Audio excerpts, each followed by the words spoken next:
Hi, look YouTube. behind you. Come on, do it. I see how it is then. Easy, gotcha, bish.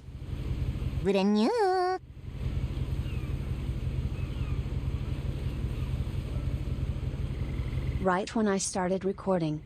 Why? Hi, YouTube.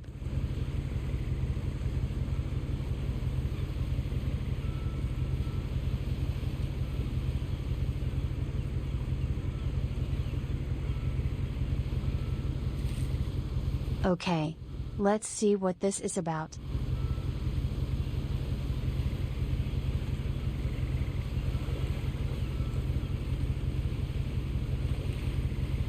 Chinese food?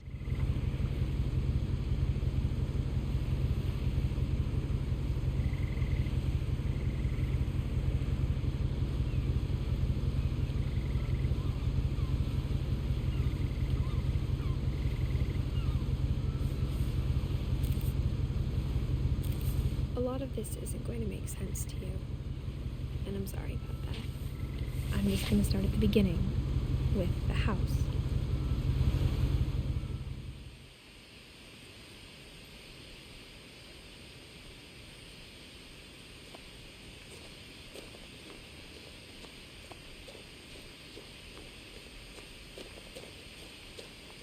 I lived here until I was 11, but I wasn't allowed inside half the rooms.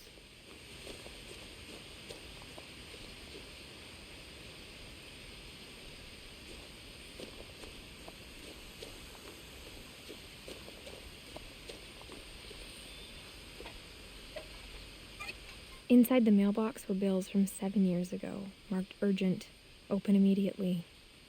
The female bunny begins her playthrough of What Remains. Apprehensive, she prepares to provide her chat an enjoyable stream. Unknown to her, a troll stalks the forests in chat. She must be careful.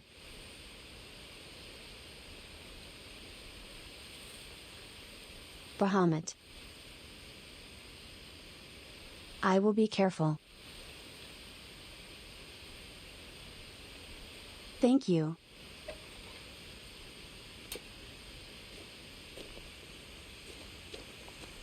I hadn't been back since my brother Lewis's funeral.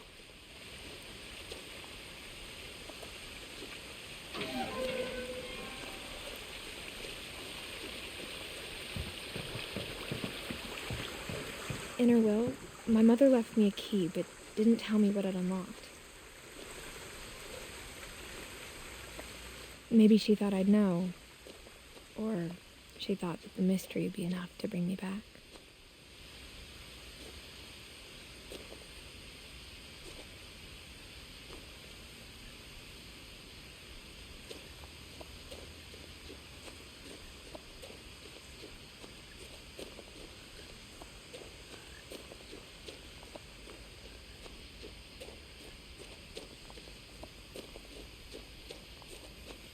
No one had driven this way in a long time, but I saw a few hoof prints.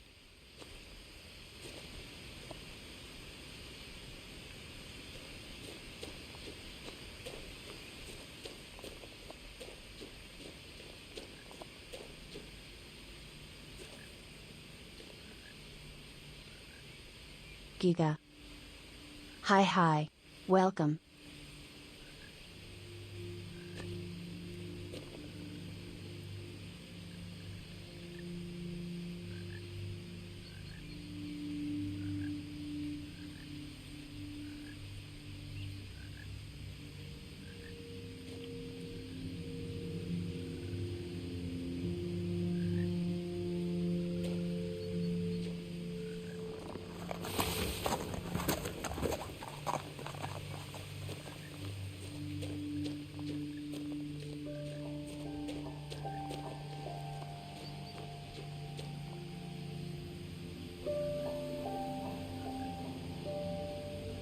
Hi Jaden. Welcome.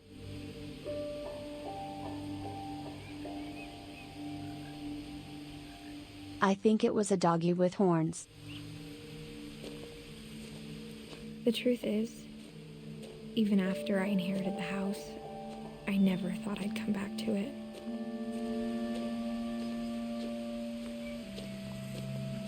Shucks. Now I had Go questions. forth, fellow bunny, and slay your enemies with your light guardian.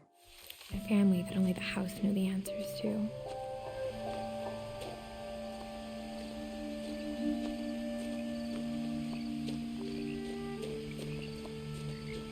The house was exactly like I remembered it, the way I'd been dreaming about it.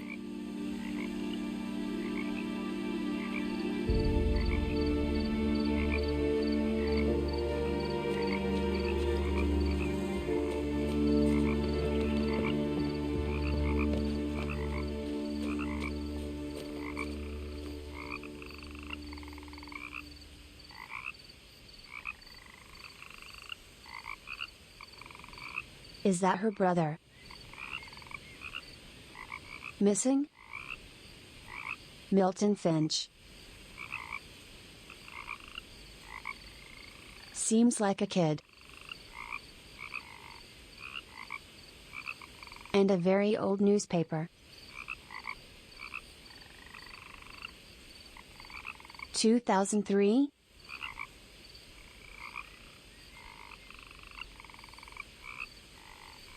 Thank you for the lurk, Shadow.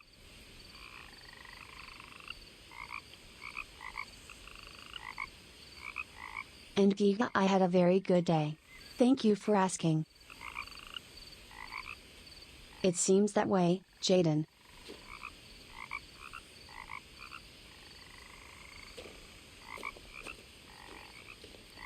As a child, the house made me uncomfortable in a way I couldn't put into words.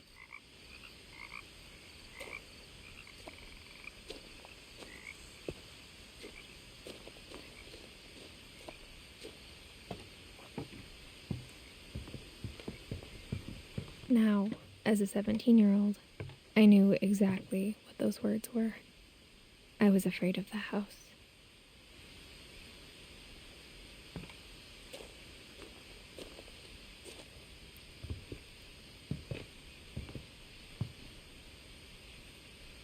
I hoped the key might unlock the front door. It didn't.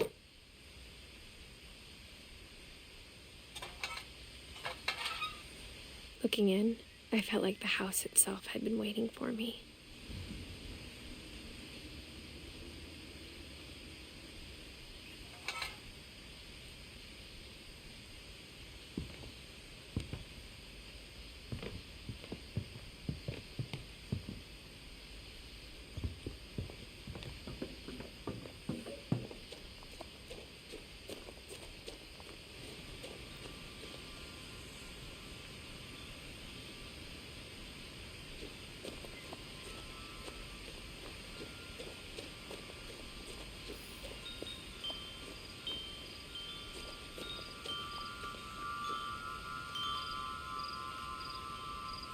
Bozo.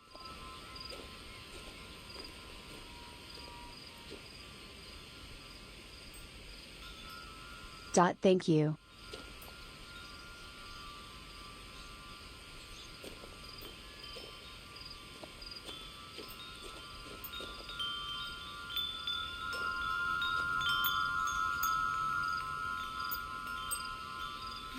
Tomatoes are just squishy apples. Crawling through the doggy door used to be a lot easier when I was 11.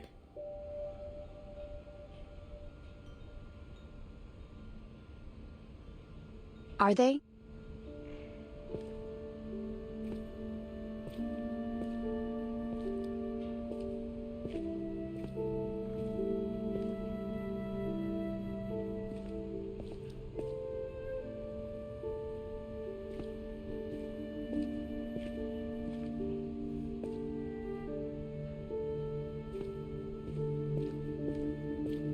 For the first time in years,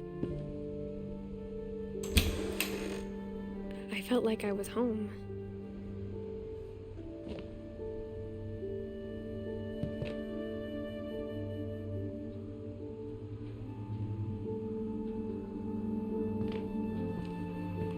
But instead of a family, there were just memories of one.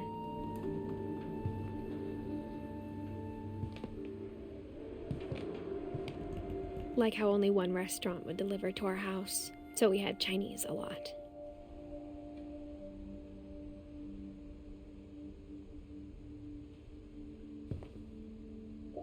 Or how after Louis started working at the cannery, we all got sick of eating salmon. Except our cat, Molly.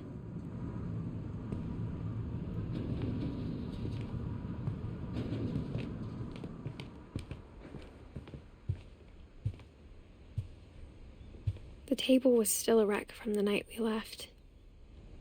It was like a bomb had gone off, killing everyone but sparing the furniture.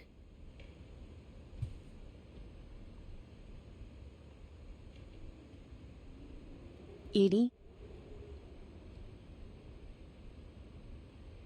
What they leave? Why did they leave?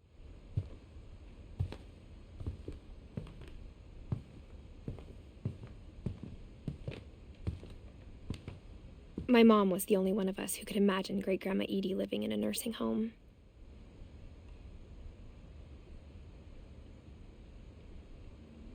Grandma.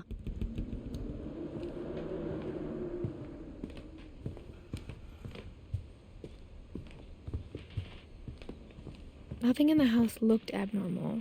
There was just too much of it, like a smile with too many teeth. Even the fireplace had a story. Edie told me the bricks came from the original house, after it sank.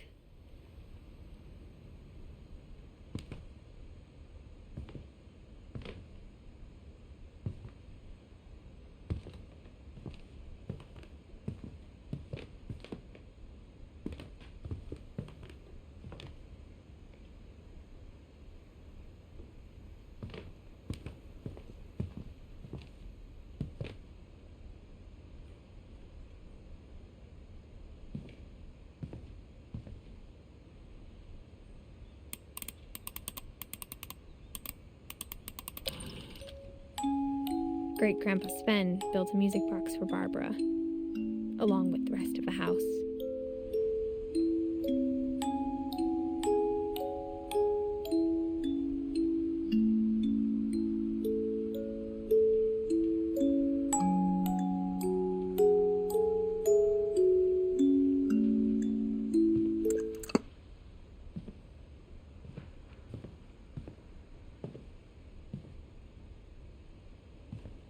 A lot of things got left behind in the whirlwind of that last night.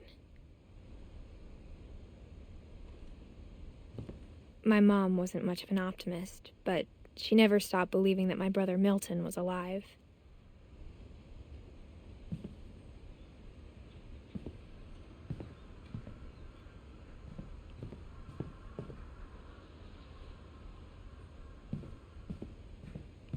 Mom always told me to stay out of the basement, so I wasn't too surprised when the key didn't fit.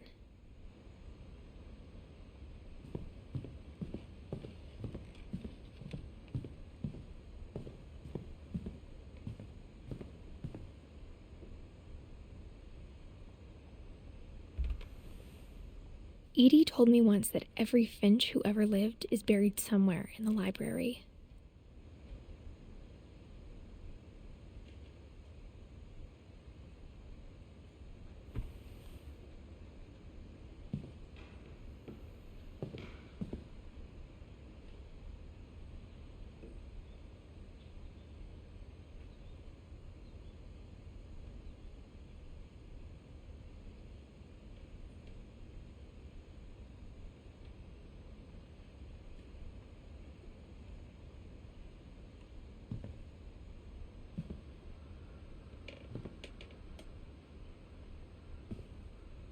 After Milton disappeared, Mom sealed up all the bedrooms. Then Edie retaliated and drilled peepholes.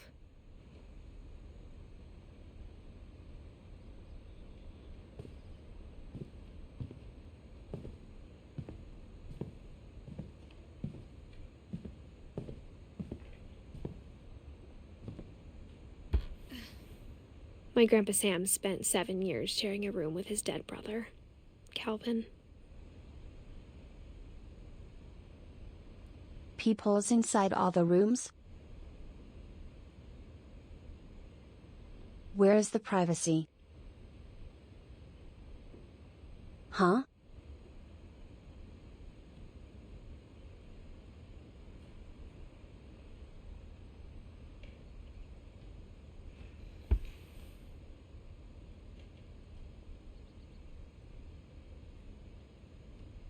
Calvin. 1950. 1961. 11?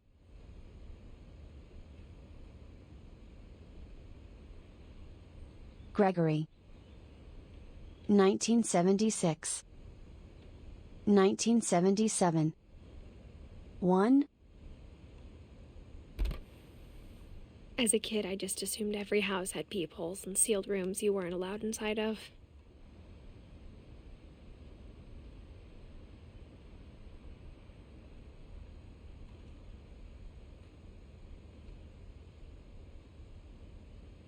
That's not carpet in the bathroom.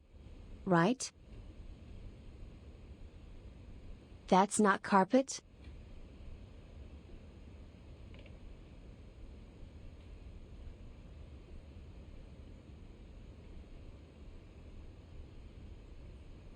Enjoy your food, bozo.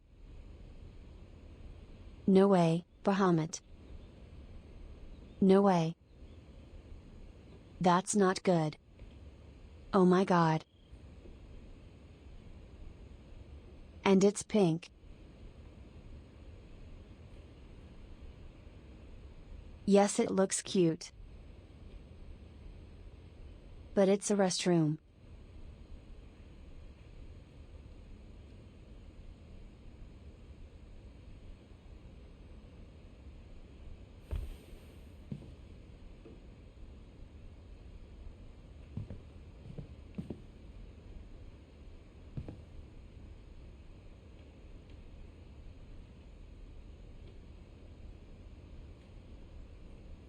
Sven Hofstad Finch.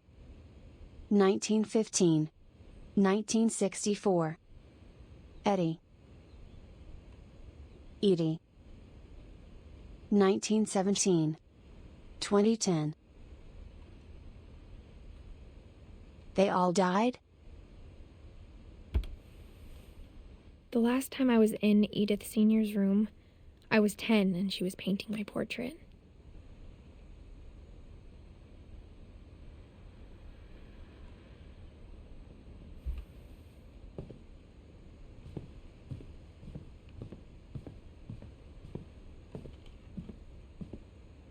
Whenever people ask me about my family, the first thing they always want to know about is Barbara.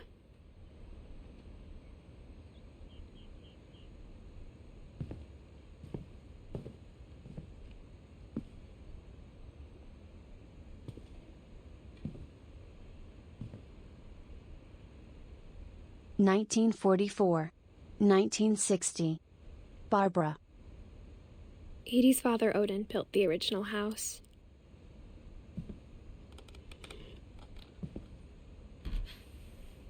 Barbara was a child star for 2 years, until America grew out of it.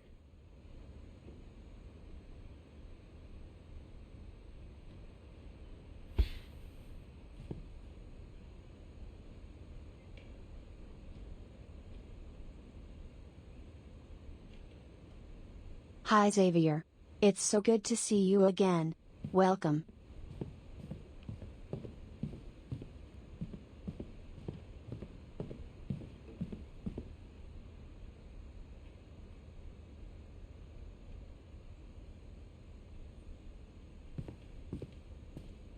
Mom must have locked the third floor stairs on the night we left.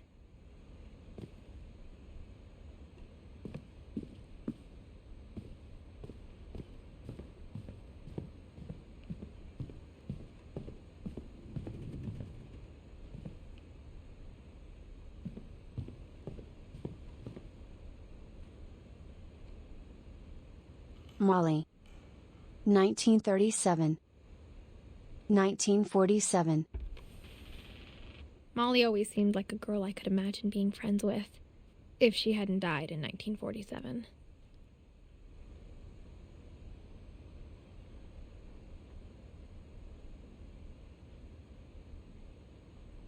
They are all dead?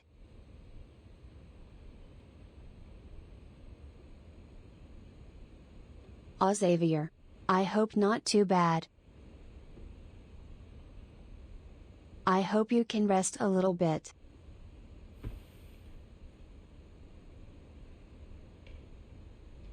I don't remember, Zoki.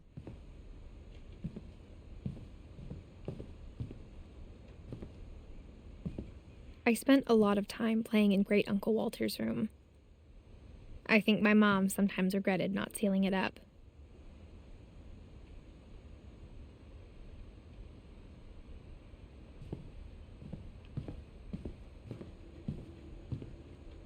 Lewis told me there were secret passages, but I never believed him.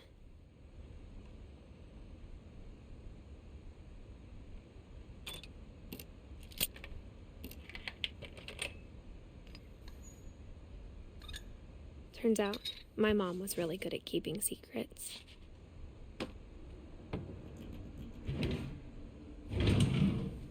Now it was time to find out what my mom had been afraid of.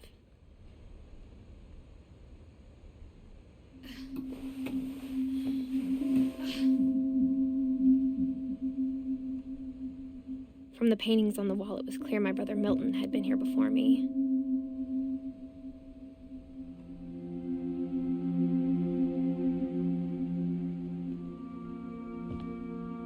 Reading this, maybe it sounds like I had a plan.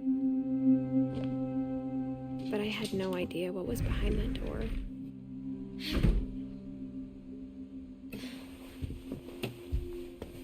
Just like I had no idea where all this was gonna lead.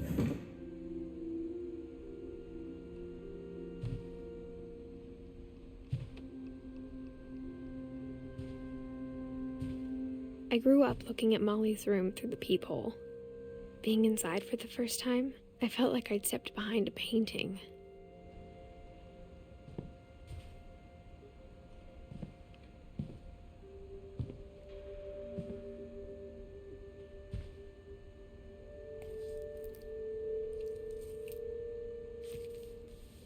December 13th, 1947.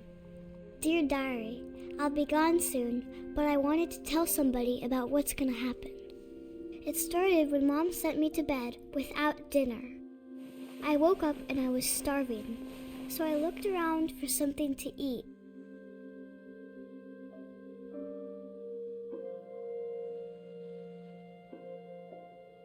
Scotty. Hello. It's starting to get very interesting. Chewy. Me too.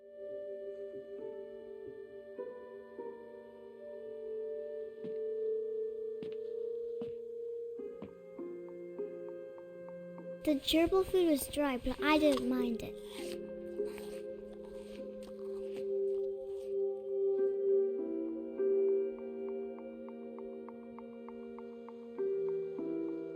They were starving the poor child?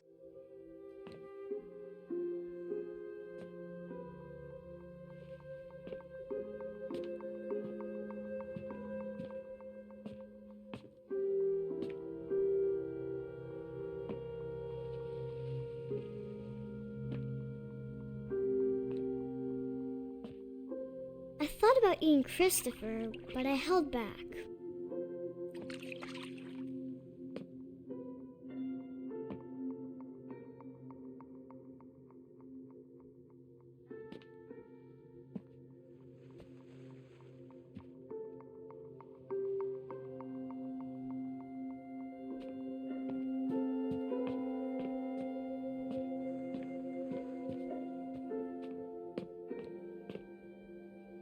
My Halloween candy was all gone.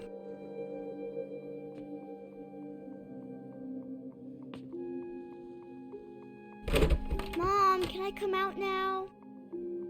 Sweetheart, it's late. Go to sleep.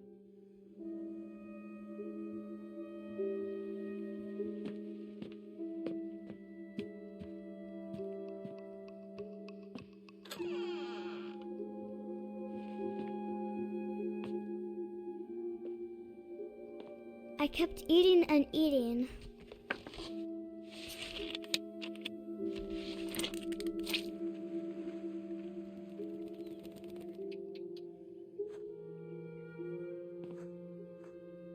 I ate a lot of things that night.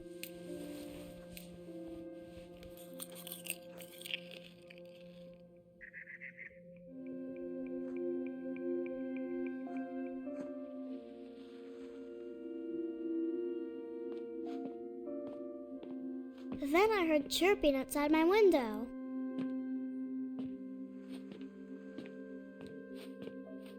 It was a barn swallow going back to her nest. I reached out for her.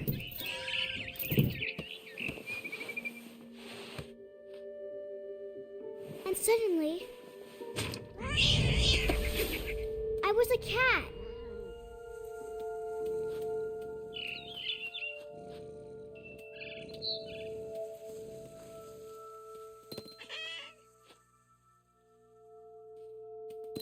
I tried to be quiet, but the bird was really scared.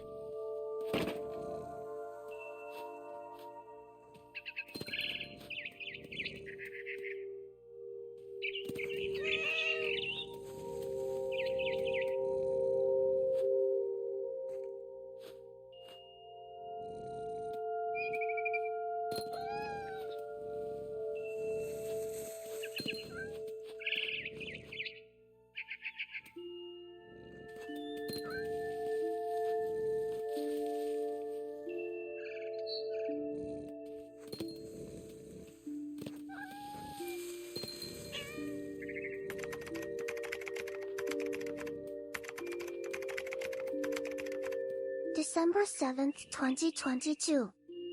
The day I bought Nyen her first birthday gift. She never noticed that gift until her birthday arrived.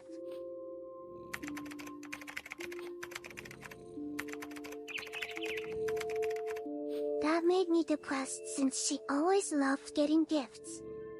Little did I know, she kept getting more and more from me.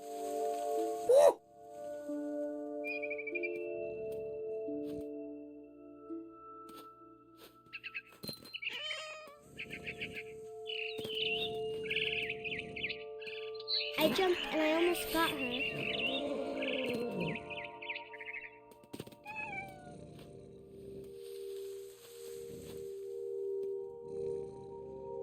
I could tell she was getting really tired.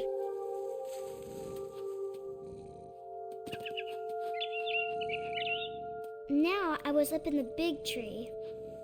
I promised Dad I wouldn't climb it anymore. All I cared about was eating that mama bird.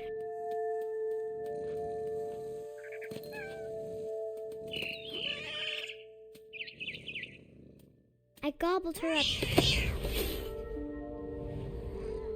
And suddenly, I was an owl.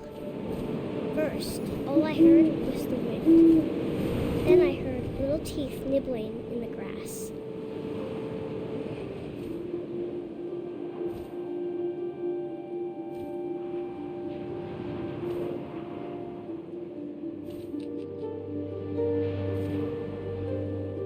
Rabbits.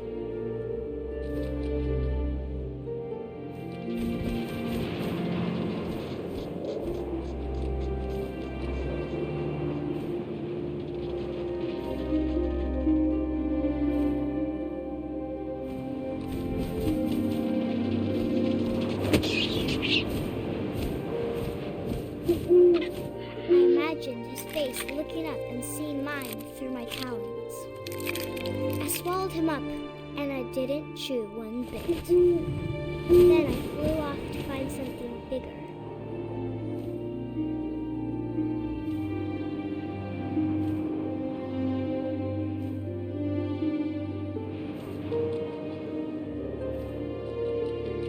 A mama rabbit.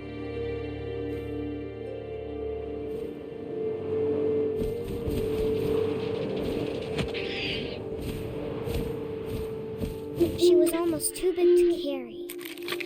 I started choking, but I couldn't stop eating. And suddenly, I was a shark.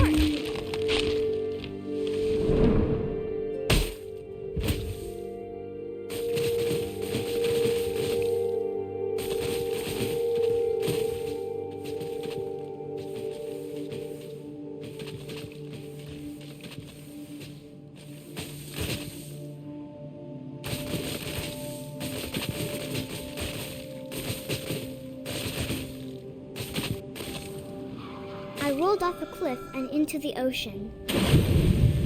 Now, I was hungrier than ever.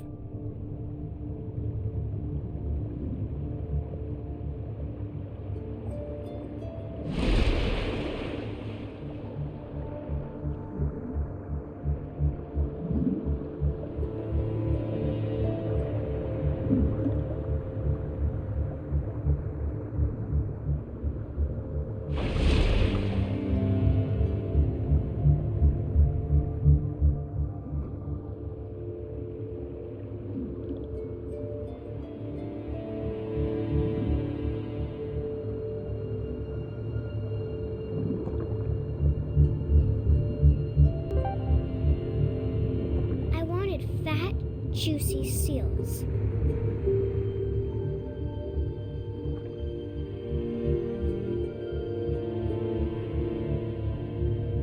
Fuyumi-san, thank you so much for following. Welcome.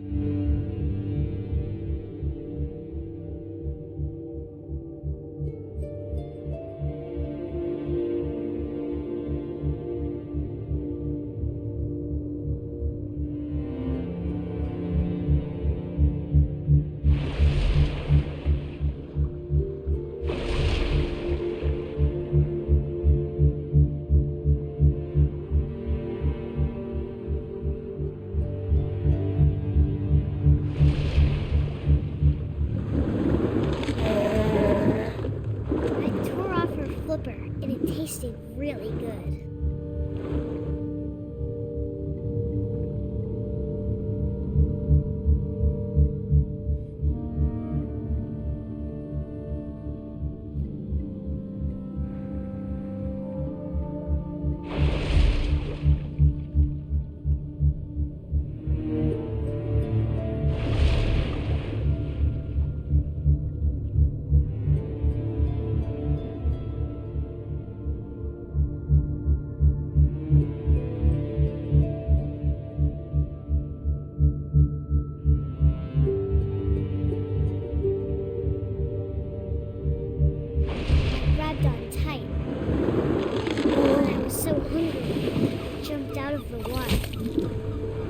Opened my eyes, everything had changed.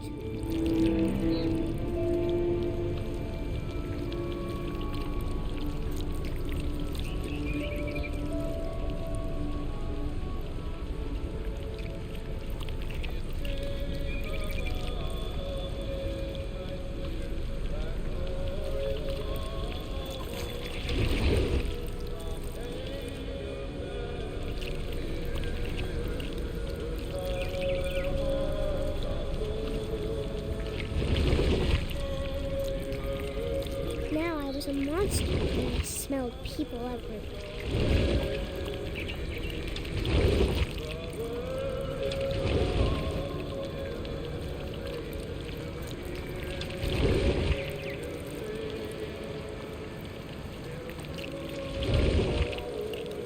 I was big, but I moved real quiet.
Passenger, I was still hungry. And across the water, I smelled something new. Something I had to have, so I swam towards it.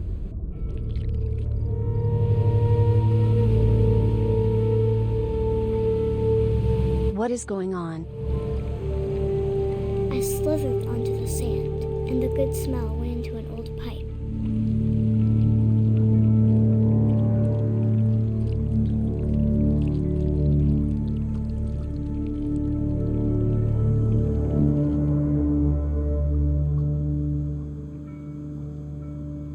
The most impressive part until now.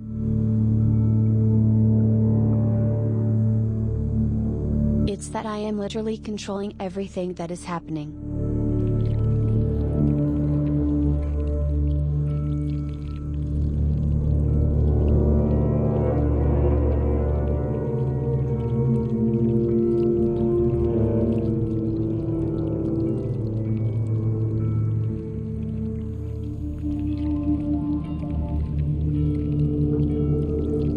I got closer and closer.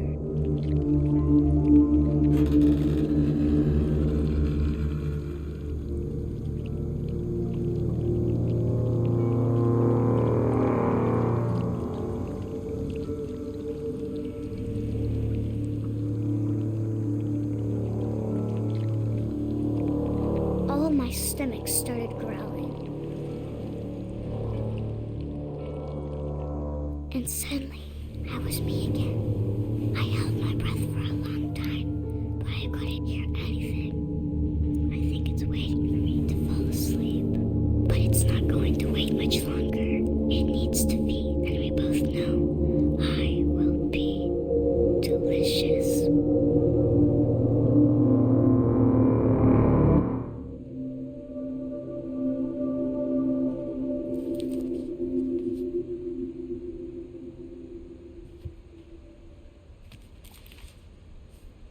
Holy crap. I'm not sure if I believed all of that, but I'm sure Edie would have.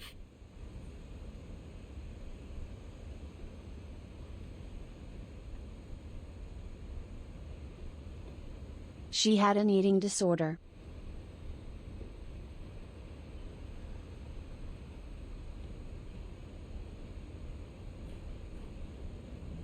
She died too young. 10 years old.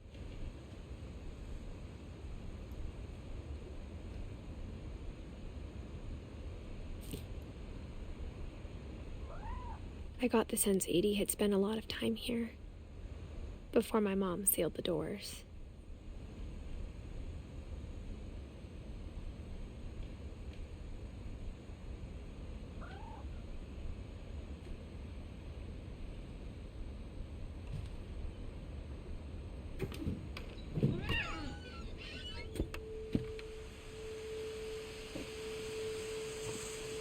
This will be obvious later, but my mom never told me any of these stories.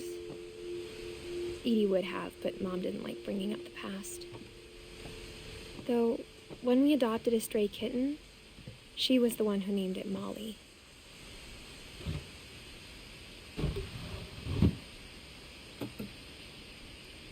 I spent a lot of time in Great-Grandma Edie's room.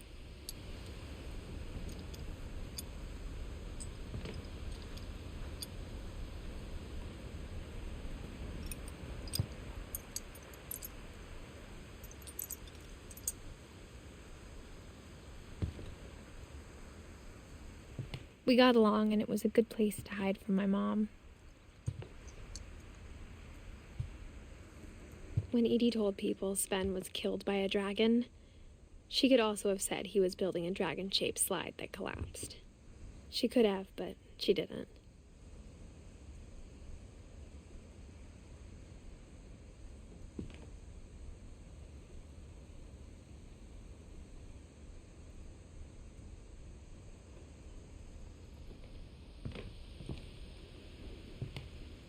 One summer, they evacuated the island, but Edie refused to go.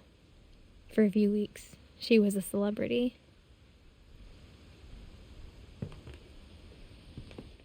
I hadn't thought of myself as Edith Jr. for a long, long time. Edie gave a big interview about a mole man living under the Finch house.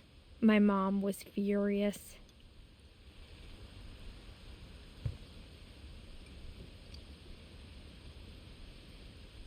She isn't. Scotty? Oh, right. There was a 1-year-old. Right?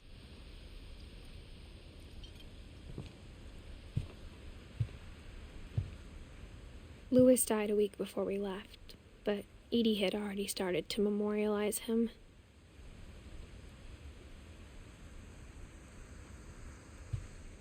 Her room was like a museum.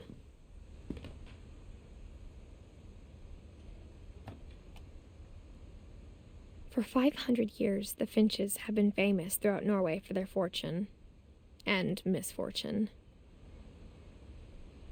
Odin Finch buries the latest victims of the family curse, his wife Ingeborg and their newborn son, Johan. On January 7th, 1937, he set sail with his family and his house, hoping to leave the curse behind. But 40-foot waves off the coast of Washington send the house and Odin to the bottom of the sea. Odin's daughter Edie, with husband Sven and baby Molly, step ashore on their new home, Orcas Island. Odin Finch is the first to be buried in the new family cemetery. His daughter Edie is already dreaming of a new Finch house.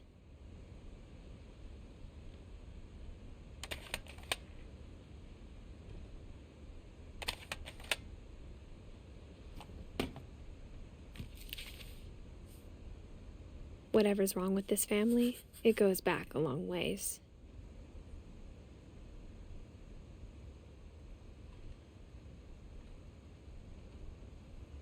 The house sank. Right, Zoki?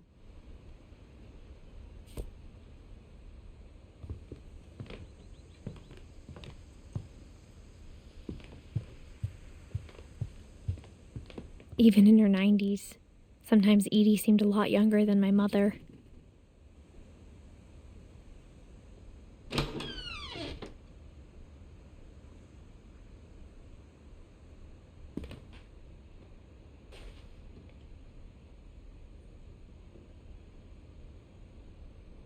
Coral? Huh? The only trace Grandpa Sam's first wife Kay left on the house was the pink bathroom. It was a pretty big trace.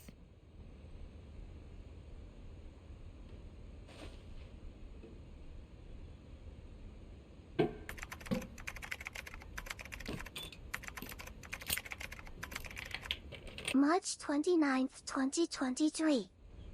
The day I made the Nyen stop working.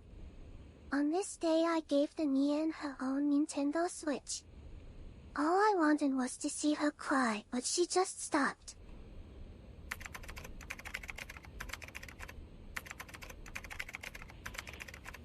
Up to this day, she has always taken good care of it. While me on the other hand,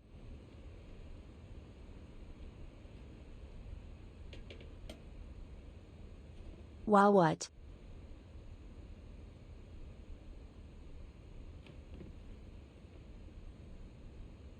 Yes, you did, Chewie. I take very, very good care of it. See? And I love it. Thank you.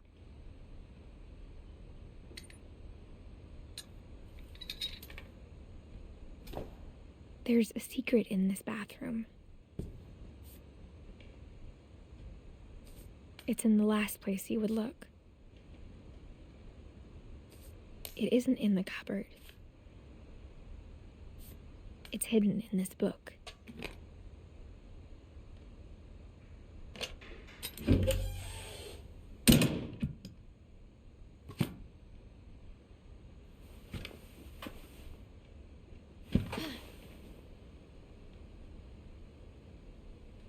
Sven gave Sam an old camera he'd refurbished. He never put it down.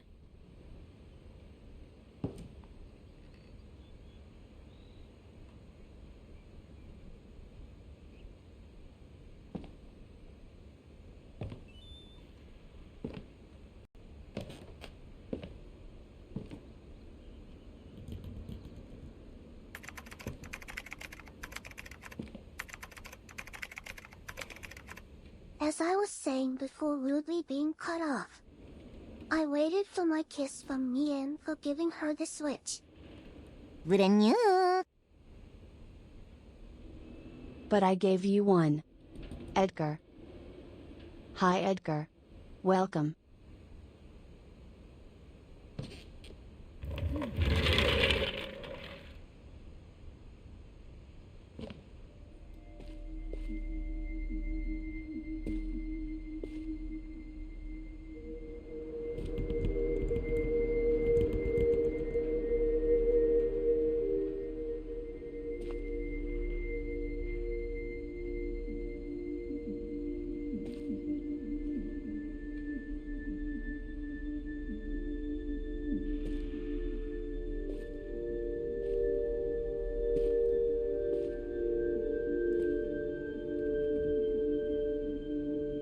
I knew Grandpa Sam had a twin, and that he never talked about him.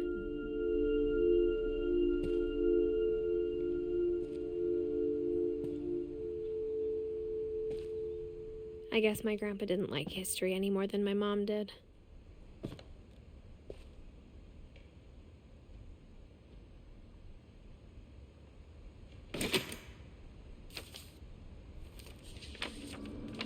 How I Want to Remember My Brother by Sam Finch.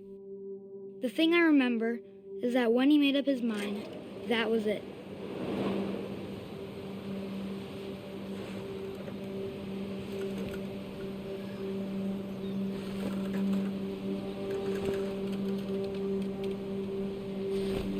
My brother said he'd die before he ate another mushroom. And he did. At Barbara's funeral, we swore we'd never be afraid again. And he wasn't. I think Calvin always wanted to fly.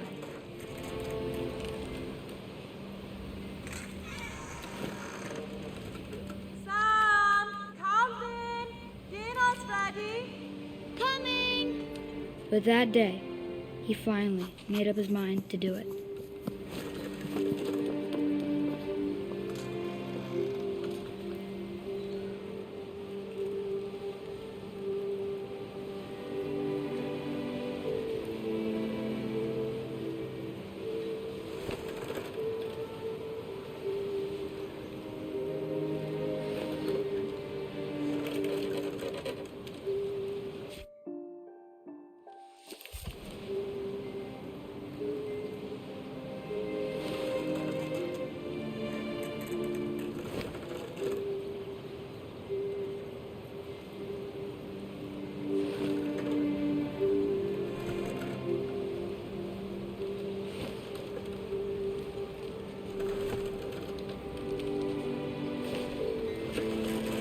I told him going around was impossible. Maybe if I hadn't said that. Calvin! I'm not gonna tell you again! Maybe if the wind hadn't picked up. Then maybe he'd still be here. But I doubt it. I think he'd already made up his mind. That's what I want to remember about my brother.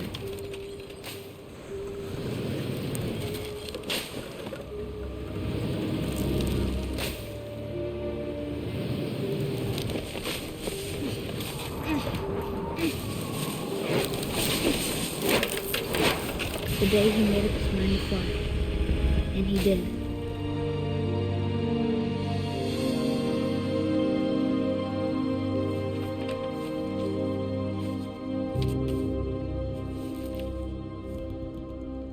Calvin's story felt strangely familiar.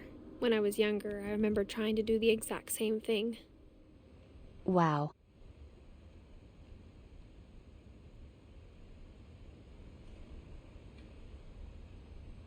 He was 11. Jesus. Odd. I am sorry to hear that.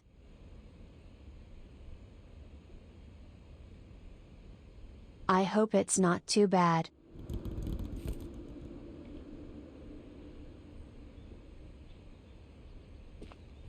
After the funeral, Edie roped off Calvin's half of the room.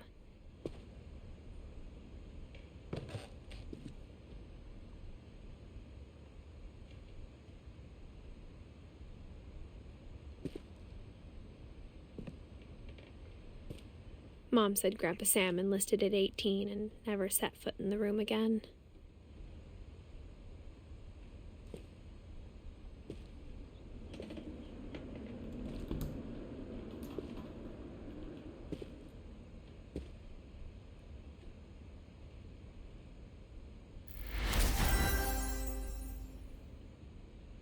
Nayad sniper, Nayad sniper.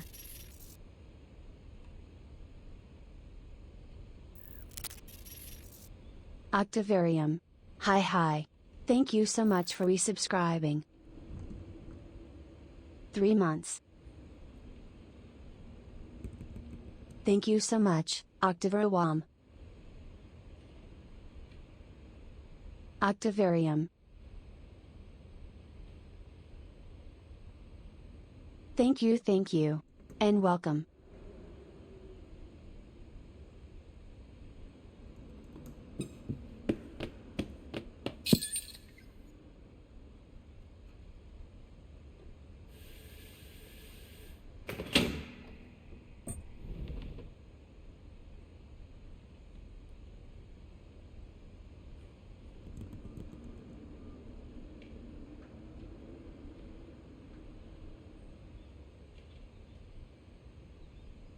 Nothing happened? Lucky.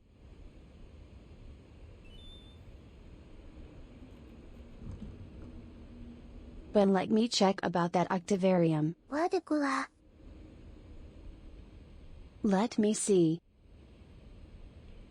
Blasphemy. Hi Blasphemy. Welcome.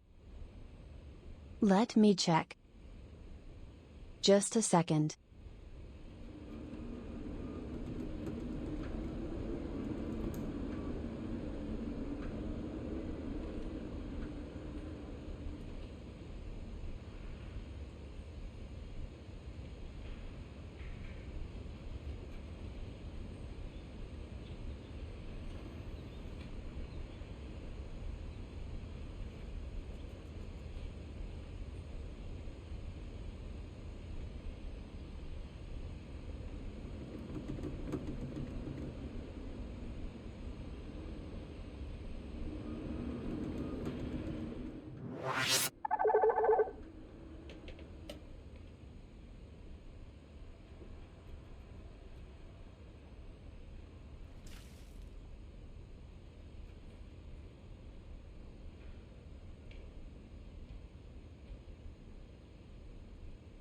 Yeah. It working again. Thank you for the redeem Octavarium.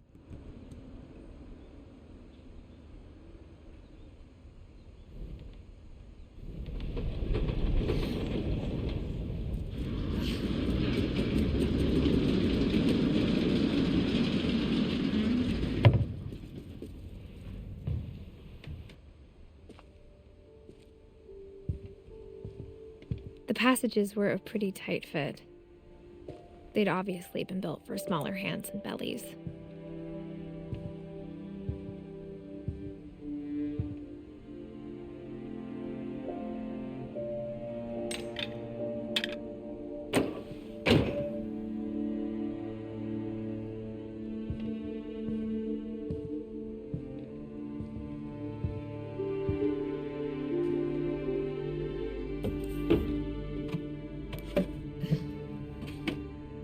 Growing up, I always thought of Barbara as a child star.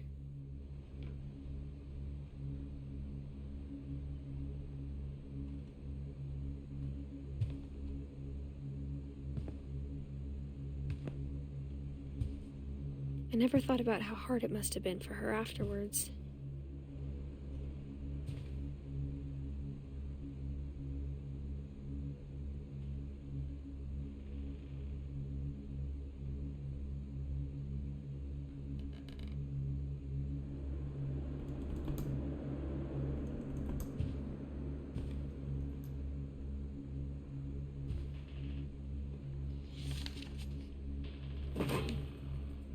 Of all the stories people wrote about Barbara's death, I'm surprised Edie saved this one.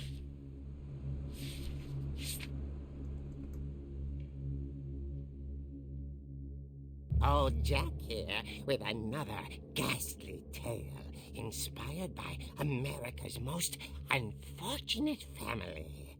I'm calling it The Surprise Ending of Barbara Finch. As a child star, Barbara was famous for her scream. Now at 16, she was all washed up. A has-been. But in a lucky break, she'd been asked to perform her signature scream at a local convention for monster movie fans.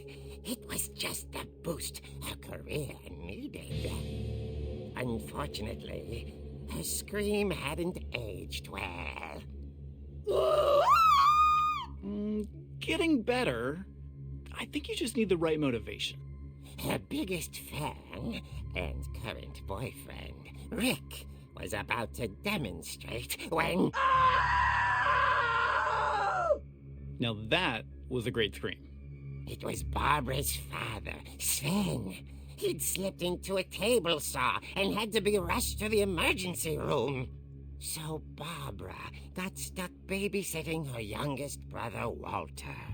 Her convention comeback was cancelled.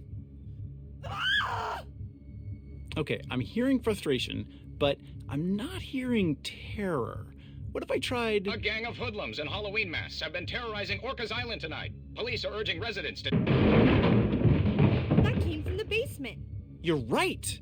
Also, I loved your delivery on that. Why is your basement door locked? Because my dad likes making puzzles and secret passages. There's a key hidden in the music box. The secret is to keep winding and winding until finally the key pops out.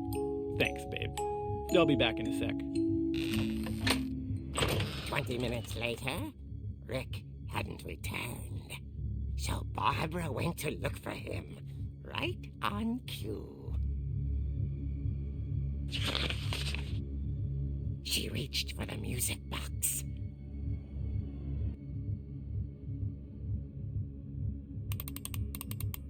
And as she wound the key, she listened for Rick, but the house was silent.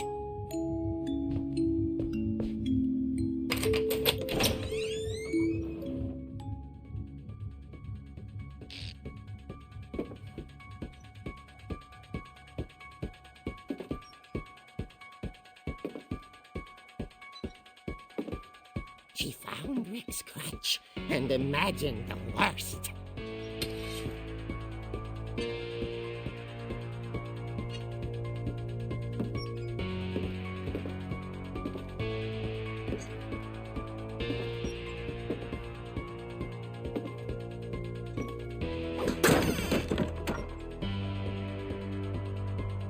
The gang's leader is the infamous Hookman killer, Dr. Carl Hamill. WOA Spooky. His family 10 years ago tonight.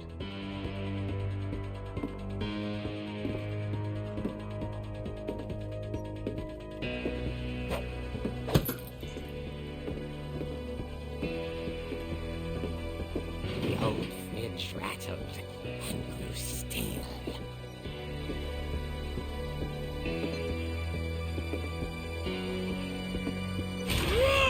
Oh dear! Oh! Rick? Barb, relax. I was just trying to scare you to help you find your scream. Well, I'm not scared, Rick. I'm furious. Then act furious. All I'm getting from you now is that you're hurt and confused and you... She threw him out, but she kept a little something to remember him by. Barb, have you seen my other crutch? And she was still holding it when she fell asleep watching the late picture show. Hours later... Barbara!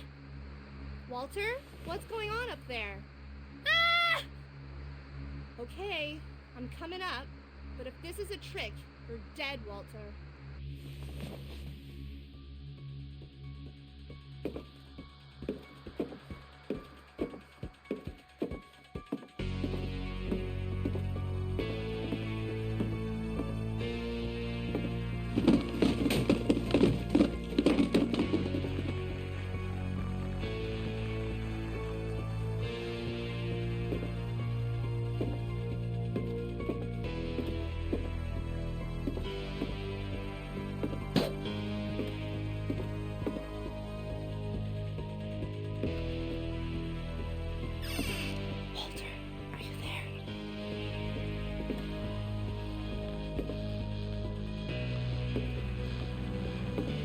Walter had vanished, but his bedside radio was still on. Orcas Island police describe the man as 6 feet tall, with a steel hook for a hand. Residents are urged to lock all doors and windows and notify the police of any suspicious activity. Barbara turned, saw the hook man, and was speechless. He was quite smashing.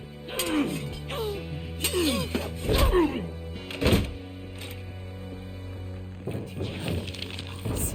he couldn't get enough of Barbara. Okay, Barbara, there's gotta be another way out of here.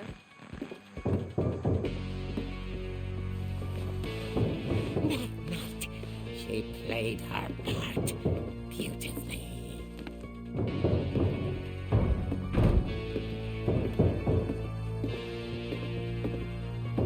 She thought about abandoning Walter, but just couldn't do it.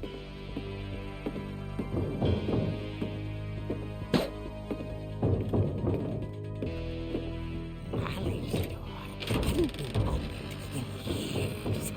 The hinges groaned.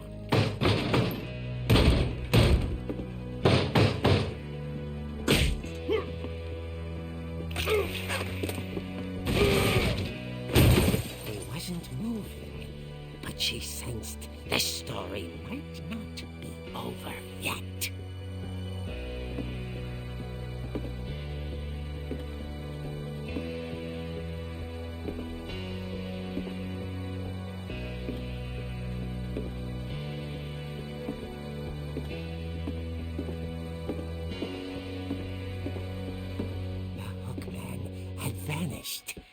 She listened for his breathing, but all she heard was...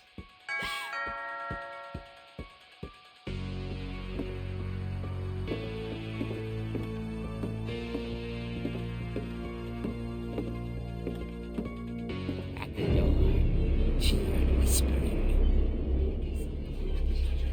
It was coming from inside the house.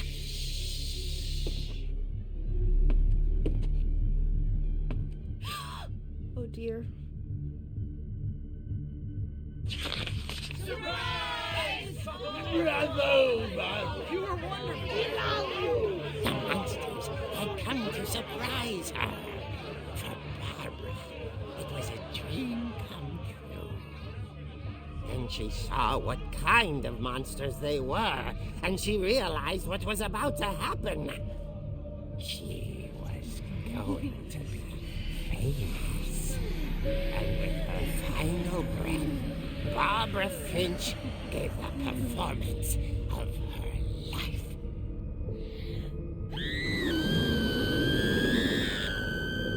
I wasn't there myself, but I hear Barbara was magnificent.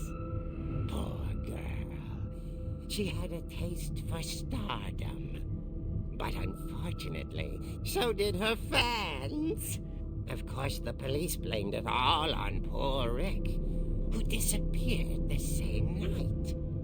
And little Walter, hiding under his bed the whole time. He took it all pretty hard, but that's another story. As for Barbara, tucked inside the music box is all they ever found of her. Her ear. Now that's what I call a real eerie tale.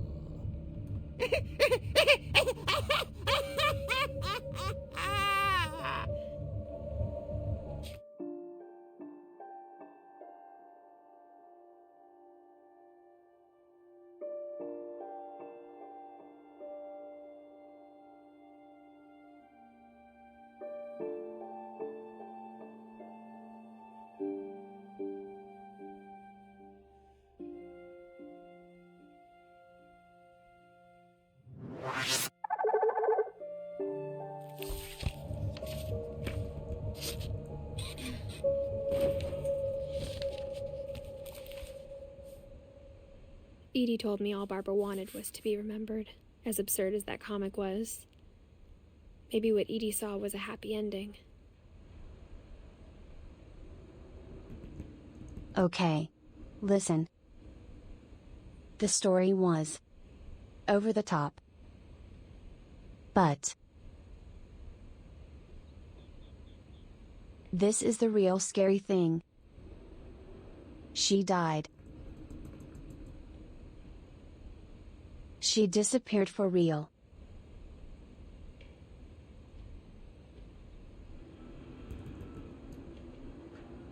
Grandma kept that made-up story.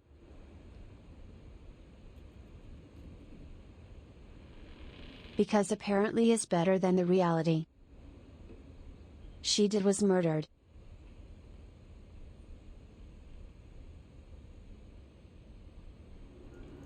We are seeing why all the family members died. And because we don't know for sure what happened. We saw that version. Hi Mako. It's interesting.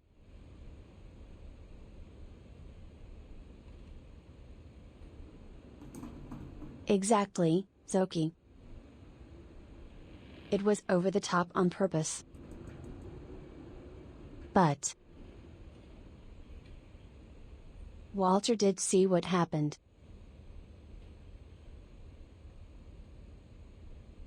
And apparently he lived a long life. Look. 1952 to 2005.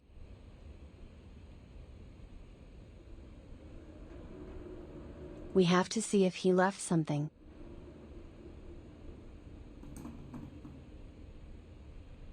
By Redditors, Scotty?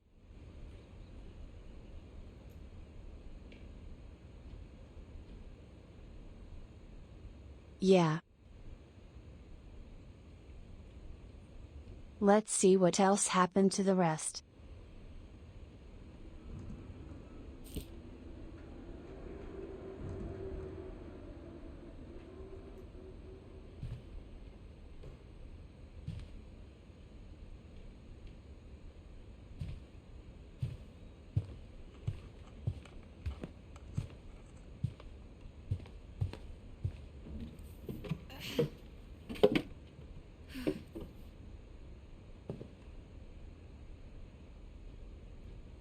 Yeah? What about it, Zoki? That one? Edith. I think we are Edith. Yeah.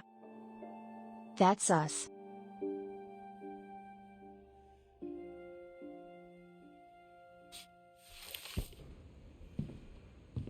I guess now I know why Mom didn't like me playing with the music box.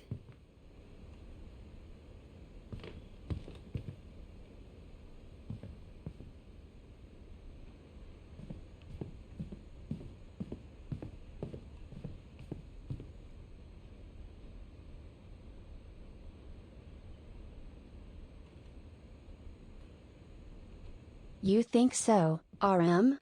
But she seems very alive.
Mom said the basement was off limits, unless I wanted another tetanus shot.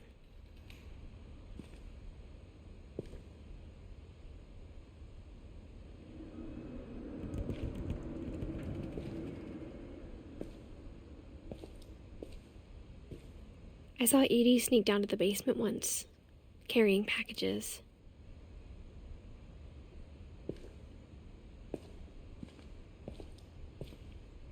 I thought maybe she was hiding presents.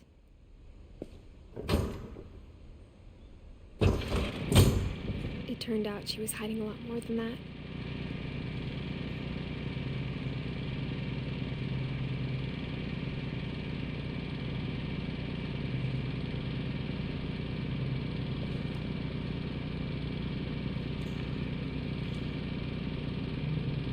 Edie was Grandma.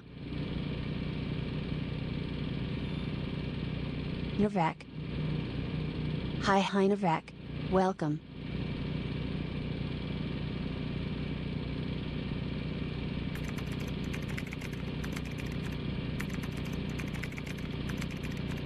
June 8th, 2023. The day Nyen pulled the biggest lie on me. On this day I gave her her own stream deck.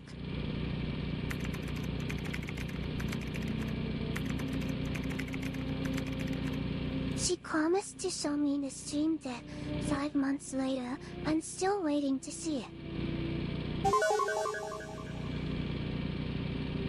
Very, very curious more than anything, Navek.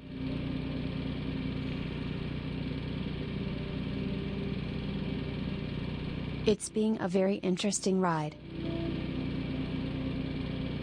Exactly, Zoki. Chewy. I forget. And not on purpose. I have it here. Right here, see?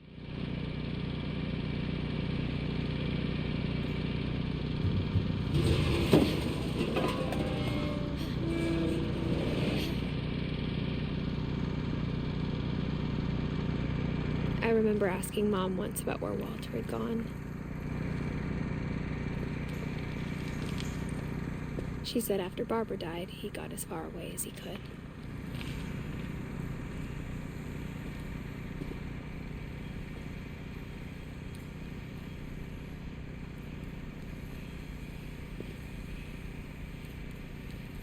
Is this? Like, what's the name? Fallout shelter? If there's a pattern in all these stories,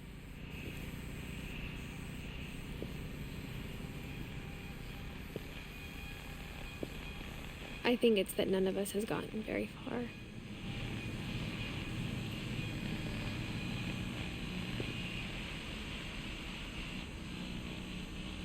A bunker. Mako.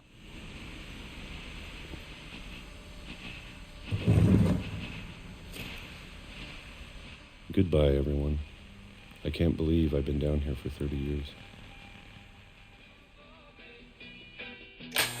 On that first day, after the shaking started, I didn't think I'd survive a week.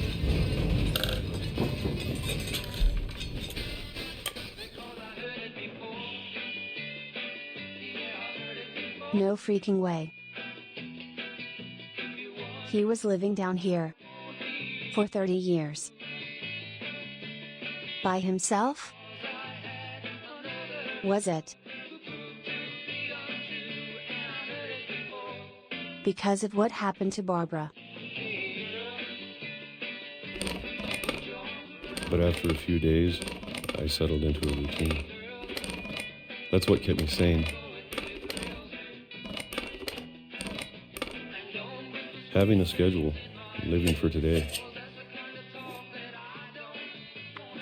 I always expected to be dead tomorrow. But if you wait long enough, you get used to anything.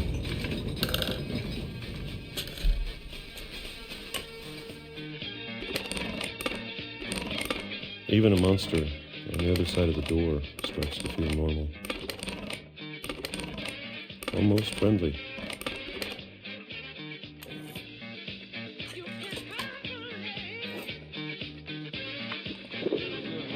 And then one day, everything just stopped.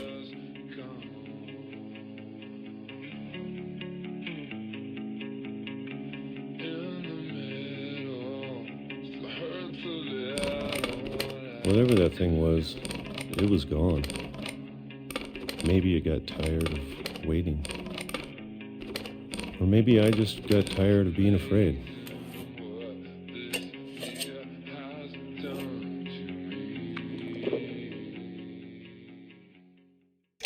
It's been a week now, the longest in 30 years. I'm done waiting. I have to leave while I still can.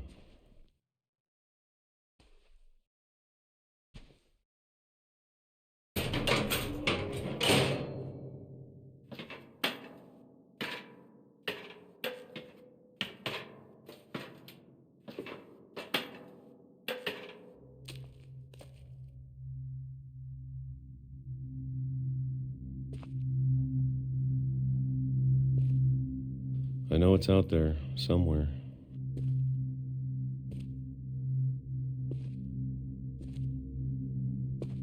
Whatever killed Barbara. Told why you. Told you. And Molly.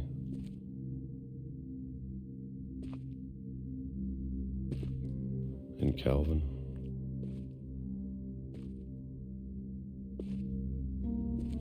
Maybe this is all a mistake. But I need to stop living the same day, even if it kills me.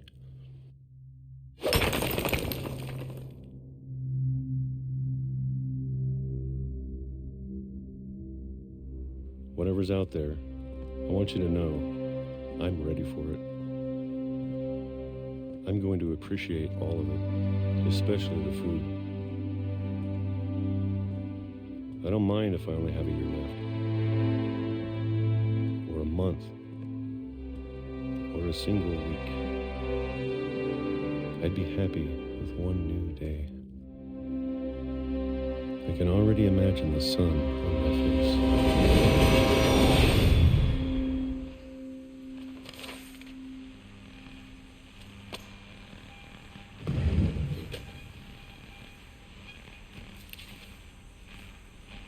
Walter died when I was 6. I can't believe my mom never told me he was down here.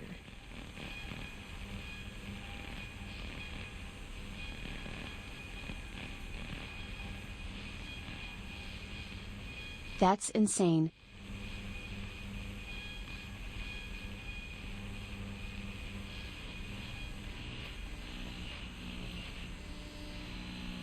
And probably the same day he finally decided to live his life. Chewie.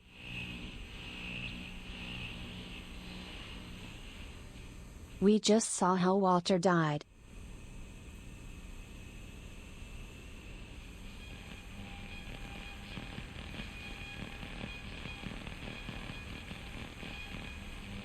He finally decided to come out. Made a hole in the wall. And went outside. It was next to a tunnel. And railroad's tracks.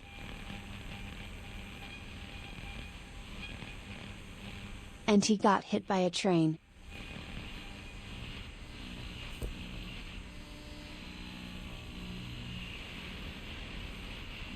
I'm sure my mom was trying to protect me.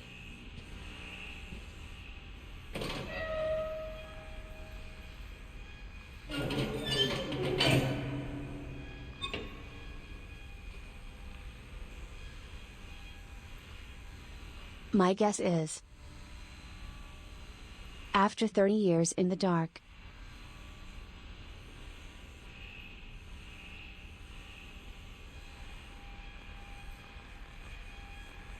he might have heard something, but not seen?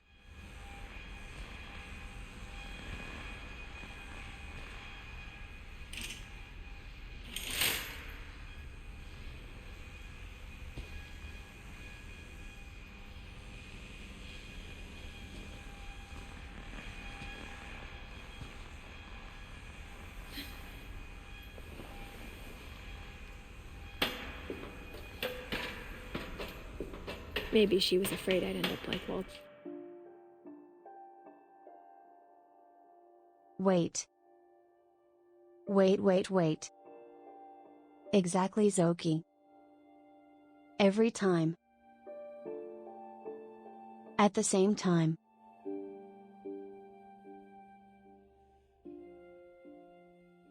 He never even knew what trains were.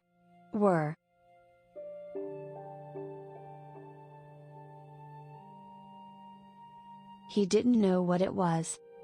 He might have heard it.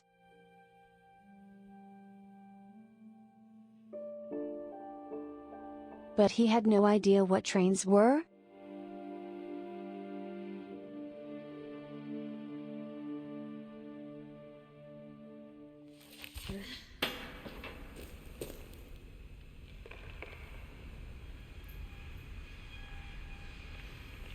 Reaper chicken? Nice. Yes, please. Right, Nivek? Holy crap. But if she never told me about an uncle under the house...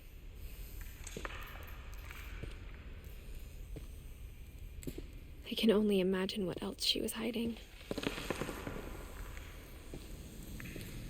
I don't want to make the same mistakes she made.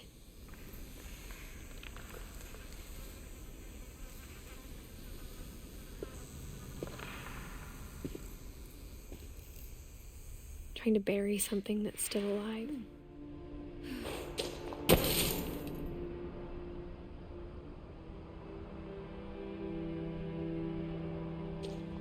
Now that there's only one of us left, or maybe two,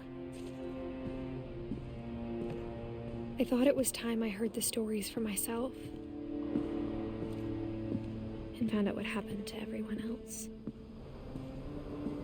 But now I'm worried the stories themselves might be the problem. Maybe we believed so much in a family curse, we made it real.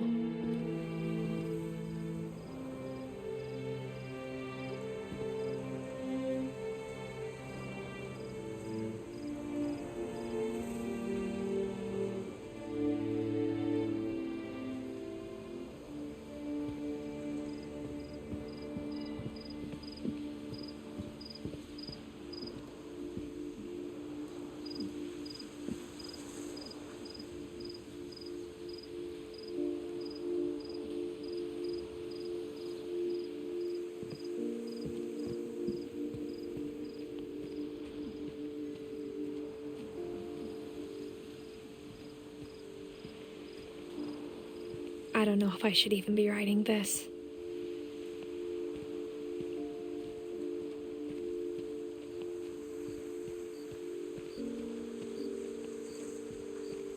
Maybe it'd be better if all this just died with me.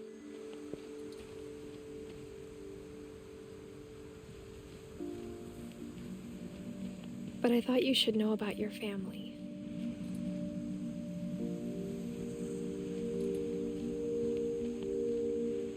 And the history you're a part of.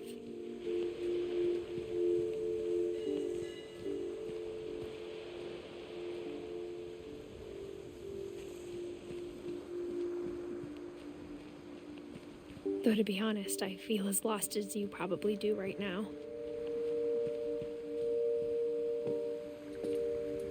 I think the people in these stories believed them, for what that's worth.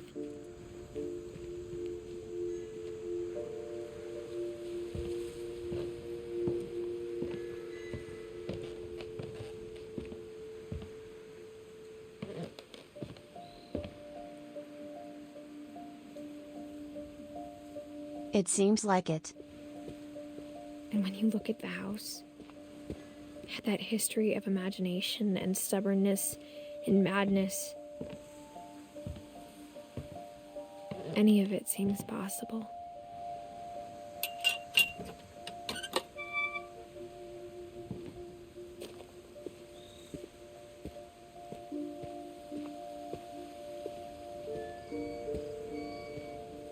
I think we've been surrounded by death for so long, we've just gotten used to it. What kind of family finishes building a cemetery before starting the house?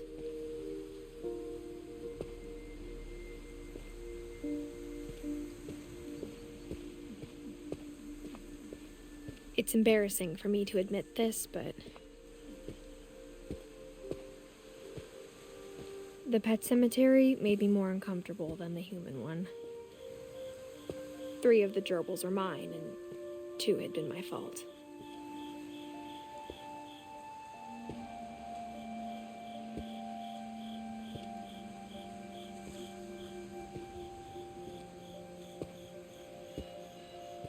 Sven built the house, but it was Edie who designed the cemetery.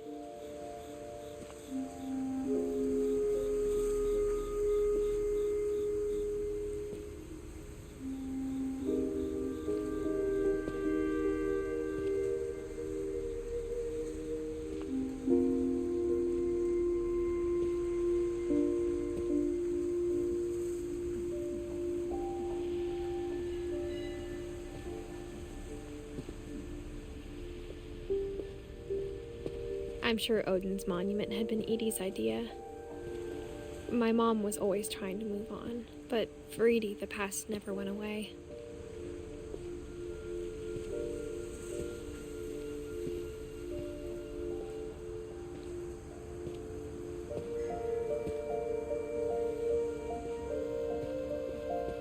She could see it poking out of the water at low tide.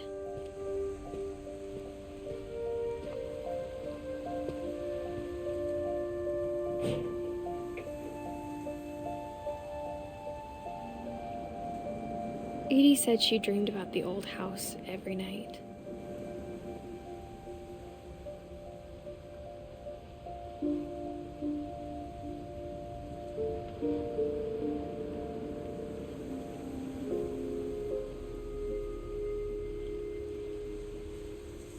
Already did, Chewie. Her mom? I am not sure yet.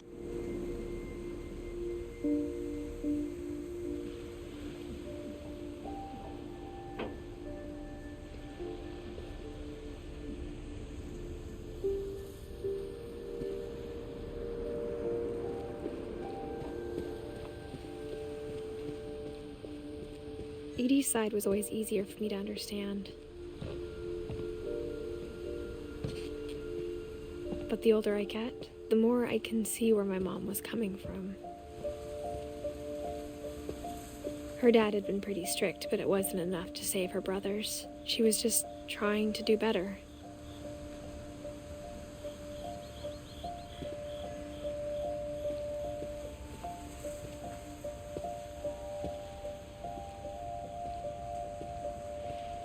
She lost 2 of her brothers, just like I did. I get why she tried so hard to protect us.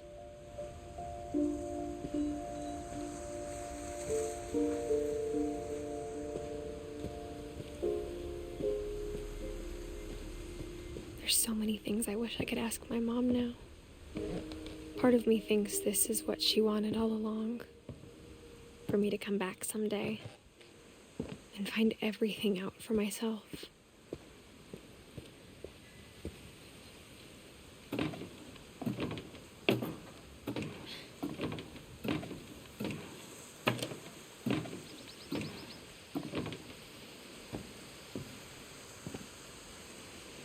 But looking back on it now,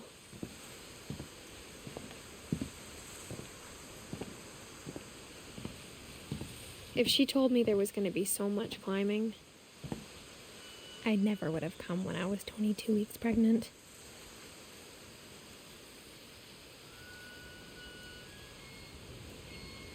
Be safe, Mako. Oh my God. She is pregnant. But isn't she 17?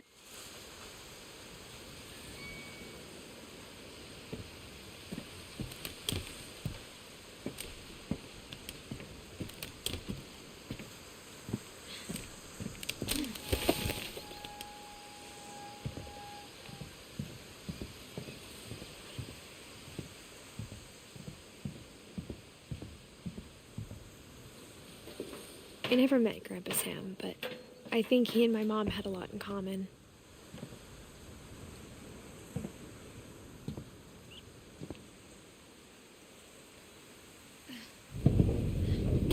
They were both pretty intense.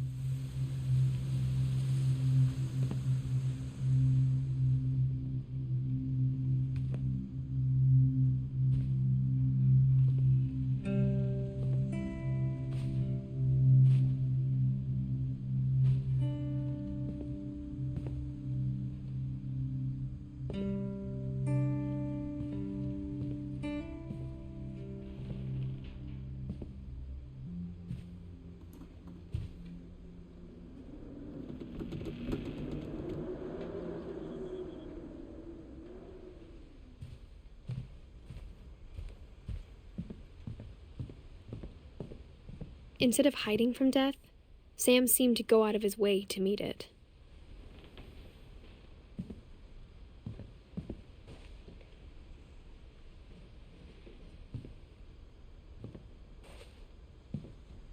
Sam spent his life shooting photos, but Mom said he got nervous being in front of the camera. I guess we're all afraid of something.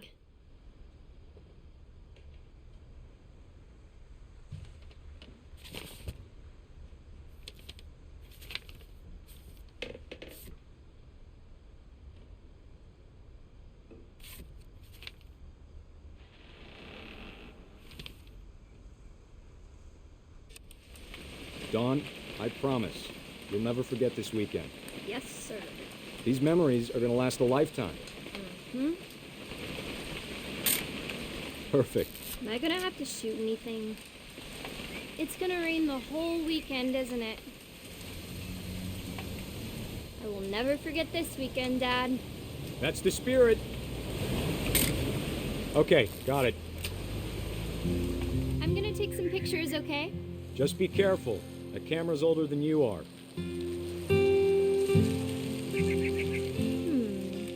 Definitely should not have drunk all that coffee. Hey! That's a keeper. I'm just saying, I'm not always gonna Bozo. be Dawn. You'll need to I am. this stuff if you want to survive. I'll be fine. It's really interesting. You know who else thought he was gonna be fine? Some guy who died. Dawn, I'm being serious. I know, Dad. You're always serious. Doesn't being out here make you want to chill out? Well, to tell you the truth, I haven't been out here in 20 years. Dawn, don't you think you could find something more interesting to photograph? Last time I was with my brother Calvin. Man, that was a great trip. Your grandpa Sven taught us how to fish, how to build a fire. We found an old logging trail. There were deer everywhere. I bet if I could remember where that trail was, we'd spot a buck for you in no time. Give me a minute to check the map.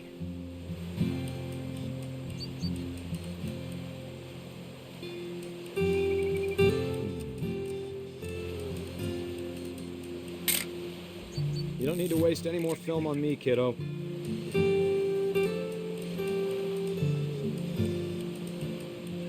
Let's see.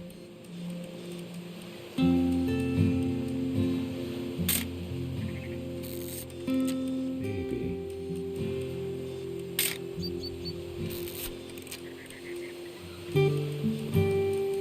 Or was it?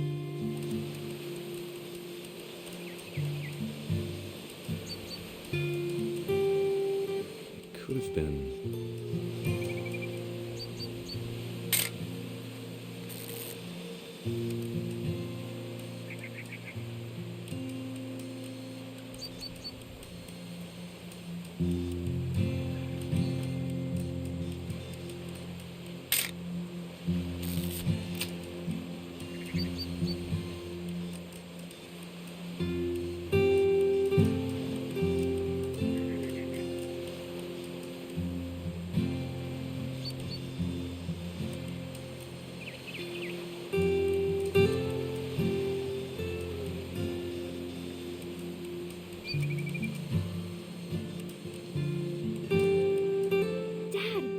Good eyes, Dawn.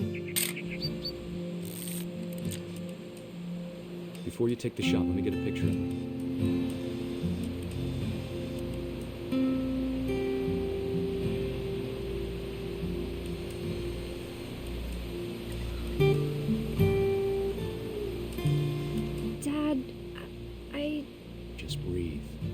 off your imagination. Focus on your target.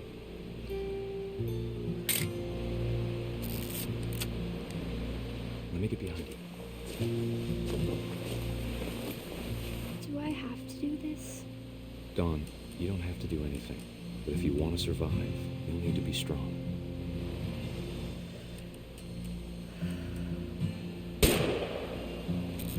Great shot, Dawn!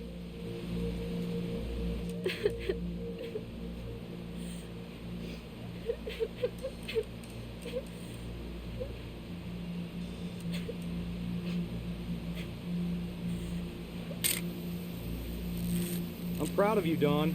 Always remember that, okay?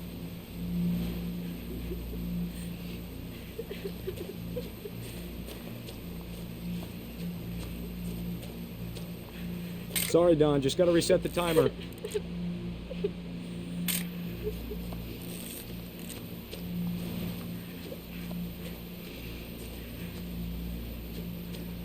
Dad, it's twitching. I think That's it's totally normal, Dawn. Just focus on the camera. Try not to think about... Dad!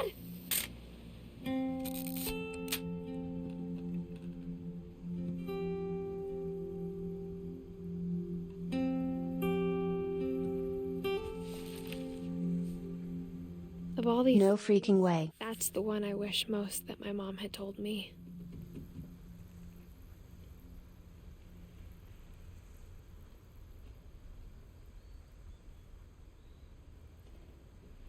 Lowell Bozo.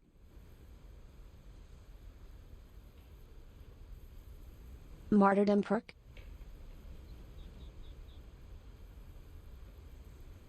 Oh dear. Wow.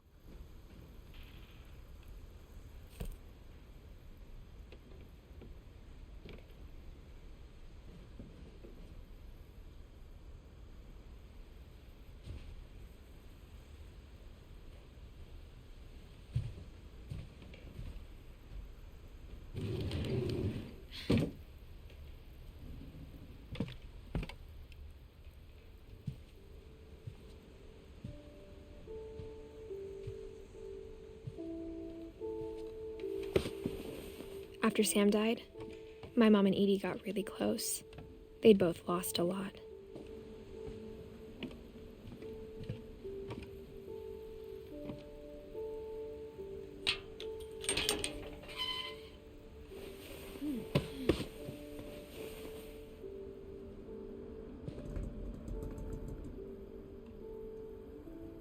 The baby.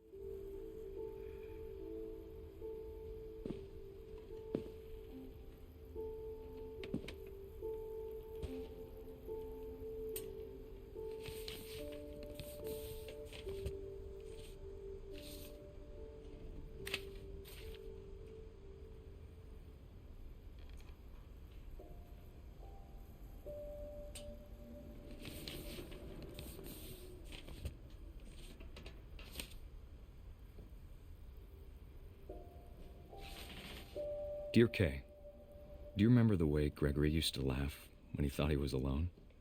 Like something funny was happening, but only he could see it.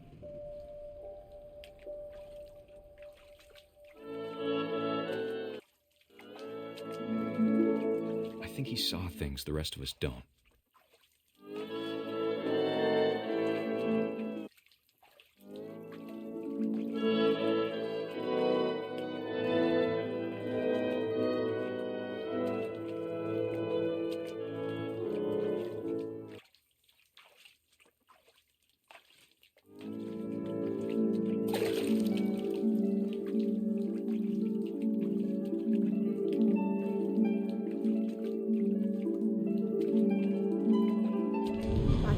Gregory, it's time to...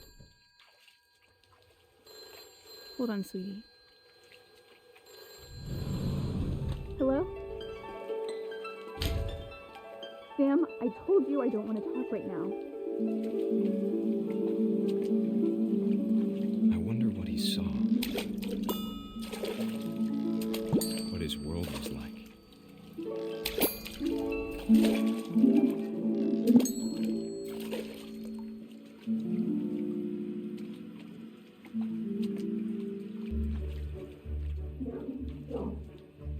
me so much of Calvin. Lost in his imagination. Whatever it was he saw.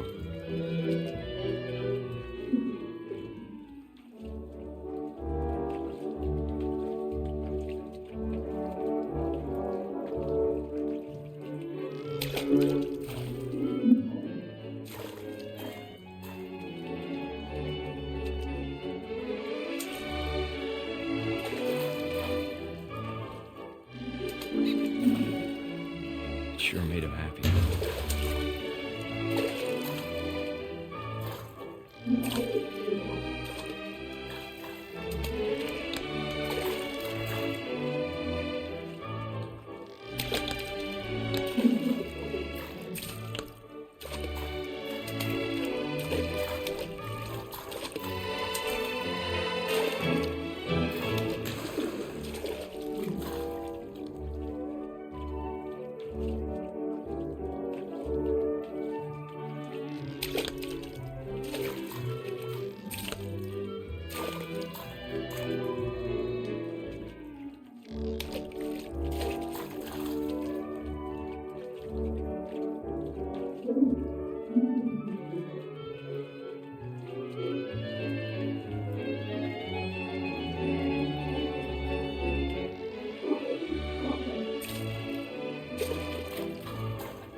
Silly it sounds.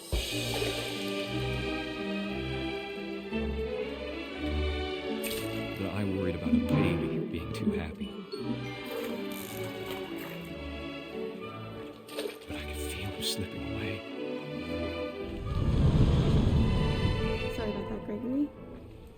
I know you did everything you could. Maybe if I hadn't called that night.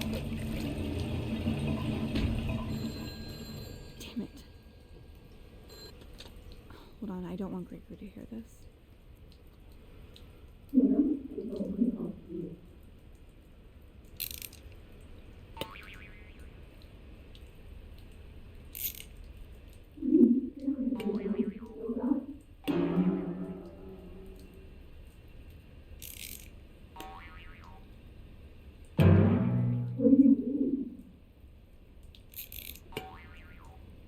I wish he could have told us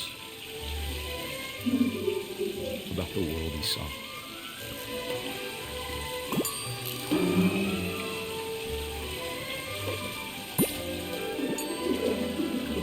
There's so much I don't understand about Gregory, about everything.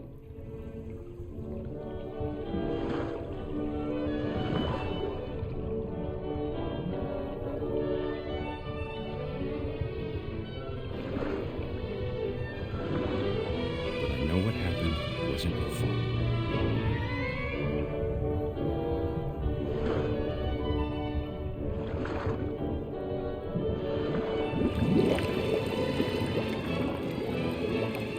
I'm sure he's happy. And he'd want you to be happy too. Good luck, Kay. Love, Sam.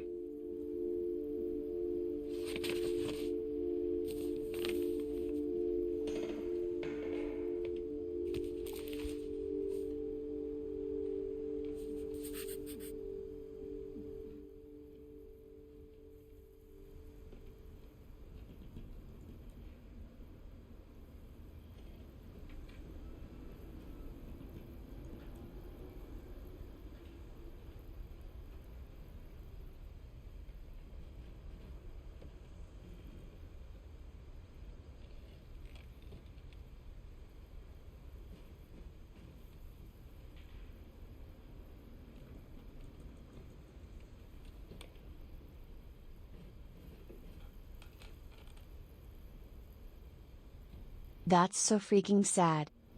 Oh my god.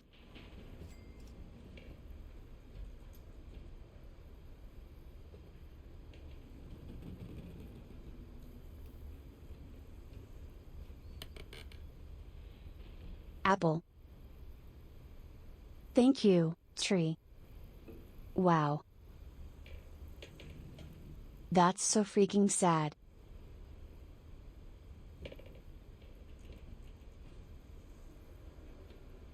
A whale of a time, Bahamut. Wow.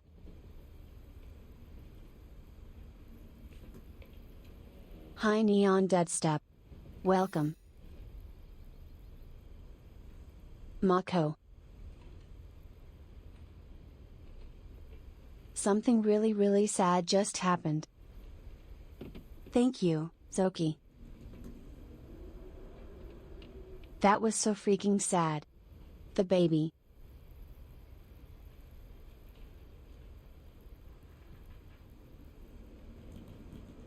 Okay. Lewis. Milton. Dawn. Sven. Not Sven. Edie. And Gus.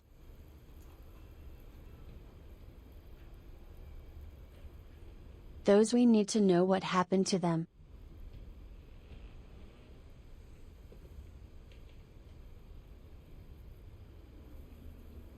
That was so freaking sad.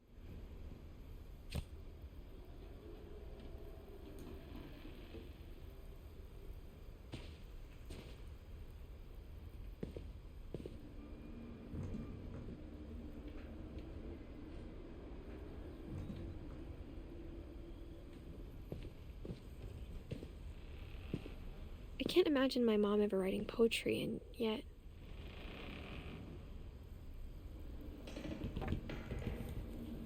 A poem for Gus, who always said the wedding was a bad idea. Our father never hit us kids, at least not very hard, before the day my brother said with teenage disregard that he'd be dead before he'd see a wedding in our yard.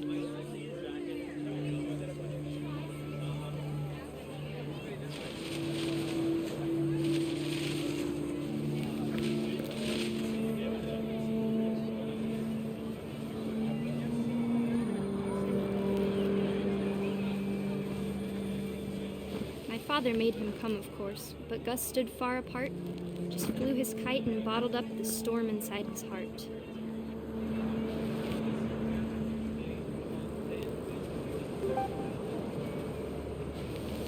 I tried to talk him out of it, but though he'd never met her, "We don't need a stepmom," were the words that I now pronounce you husband and wife. You may kiss the bride. The Mad Wolf. Welcome. Thank you so much for following.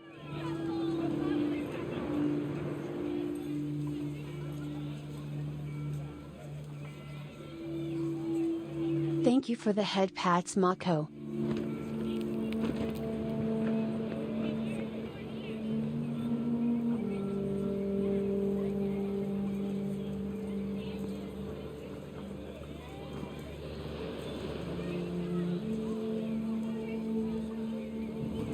Hetty. Hi. Long time no see. Welcome.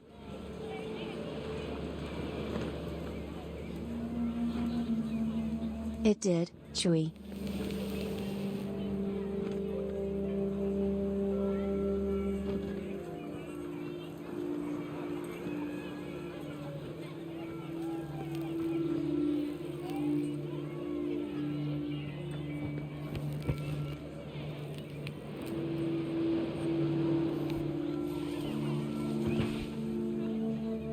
When the time for photos came, Dad ordered him to come here. But Gus declined, and as a sign held up his middle finger.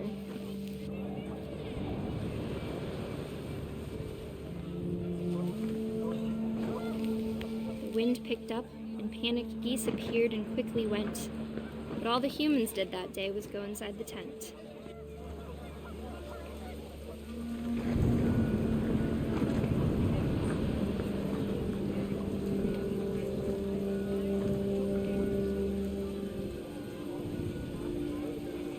Is this kid about to discover electricity?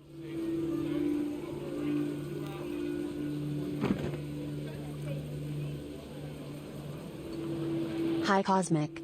Welcome.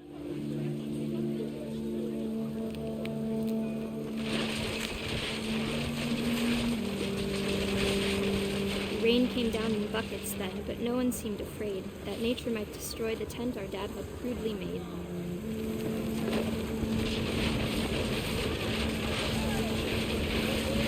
The thunder sounded much too close and full of angry power, but all my father said to this was, "Make the music louder."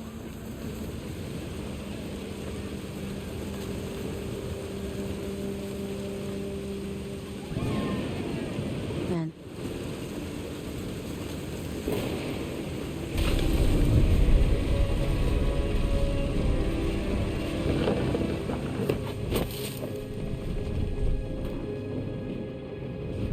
I wish that I could truly say I thought about you on that day.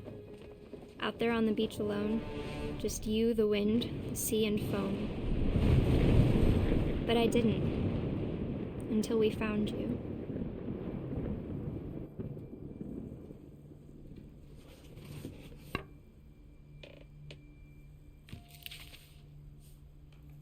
She never talked about him, but Mom told me once if I was a boy, they were going to name me Gus. He drowned?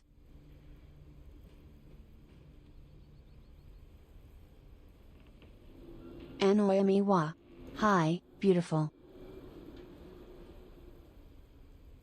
Cooks? Hi, cooks. Welcome. We are doing amazing. We are playing What Remains of Edith Finch. So interesting. It's really amazing.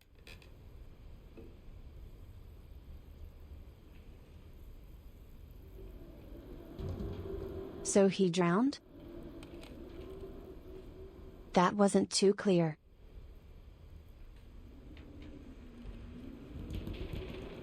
But it seems like wind took him and then stuff and bin water.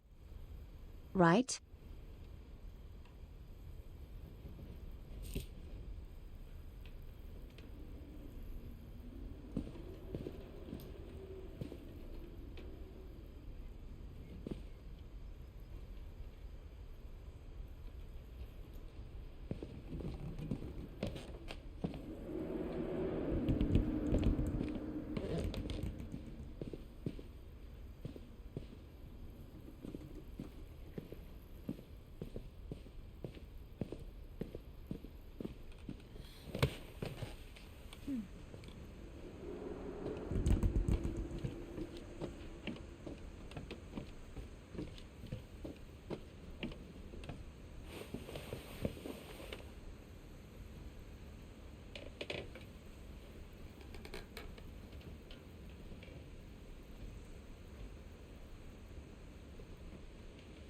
I don't think anything else was there.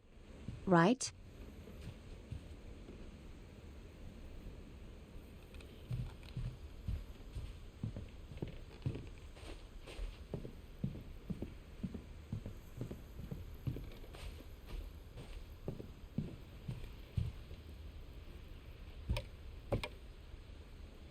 Let me double check.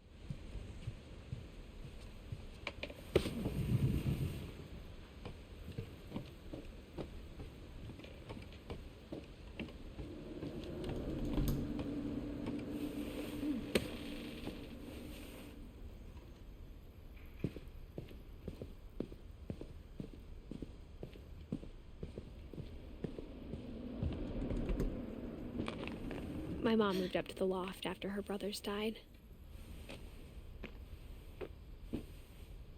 At the time, it was as far away as she could get.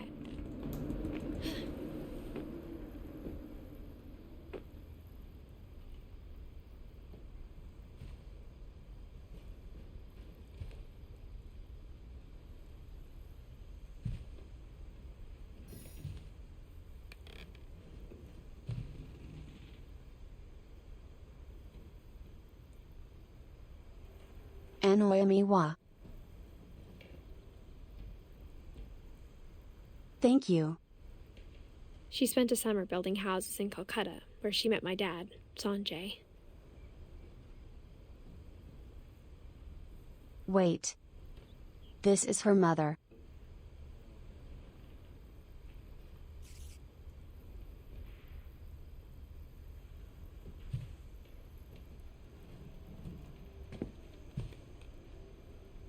Religion was another thing my mom never talked about, but I think it helped her a lot after her dad died.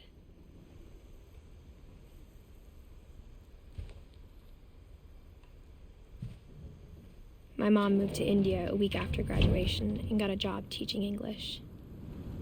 Louis was born a year later.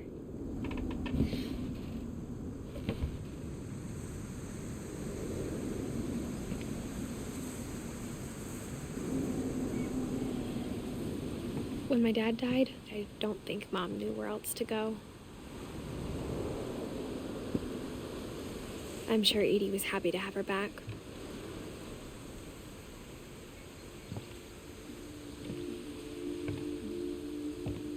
The house had to get a little bigger, but Edie was used to that.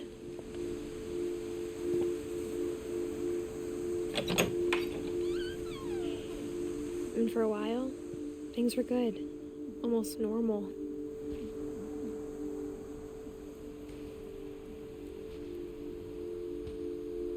But it didn't last.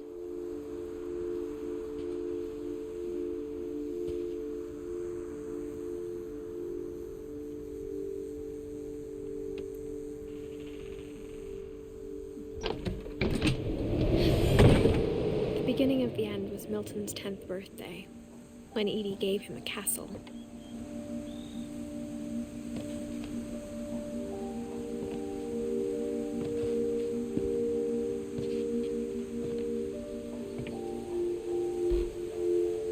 After Milton disappeared, the only thing he left behind was a room full of paintings.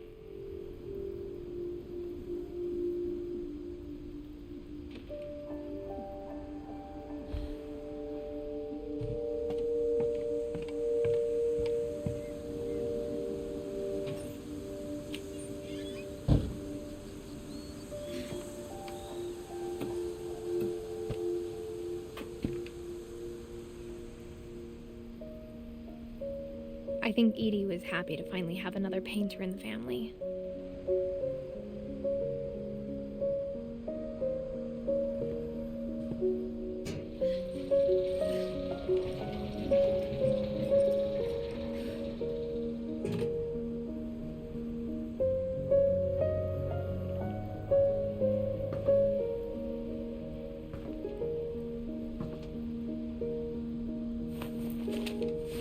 Milton Finch in The Magic Paintbrush.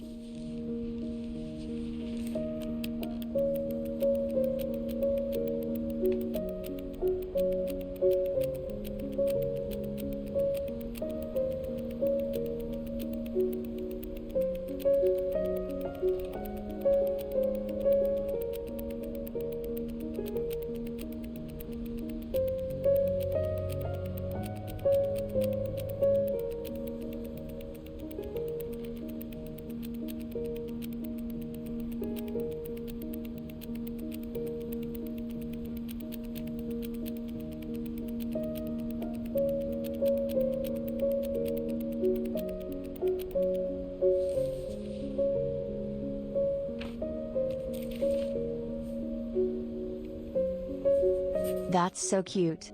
I was 4 when Milton disappeared. Ah. Because he disappeared.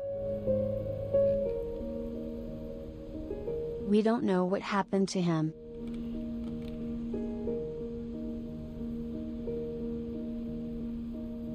So that's, like, the magic version of it.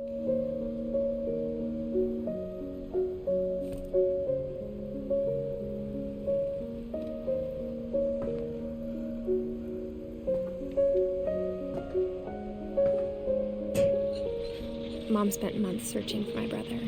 Then she sealed the doors.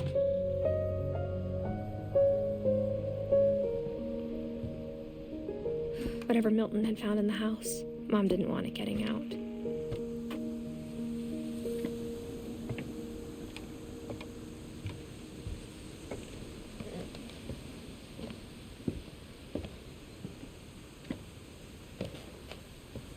Mom definitely blamed Edie, but I think Louis blamed himself. After he graduated, he just spent more and more time in his room, until Mom got him a job at the cannery.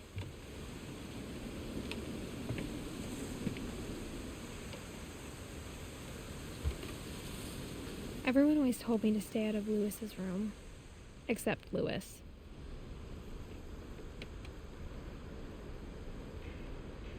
$420. 4:20 a.m. I right? Shadow. Hi Shadow.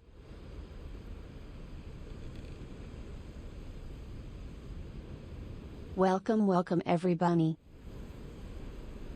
How was your stream, Shadow?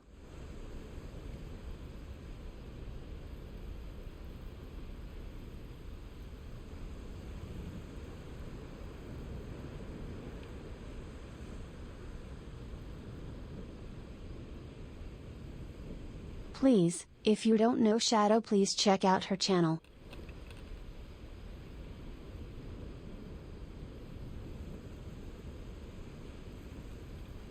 She plays really fun games and she is really fun herself. Butter. Hi Butter. Welcome. What did you play, Shadow?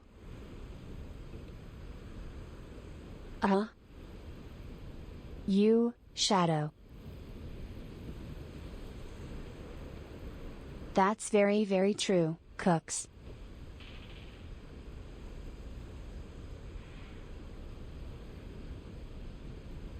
Mario Party?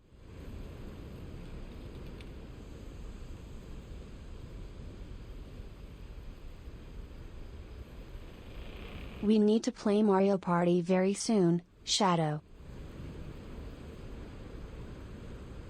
I think that would be super fun.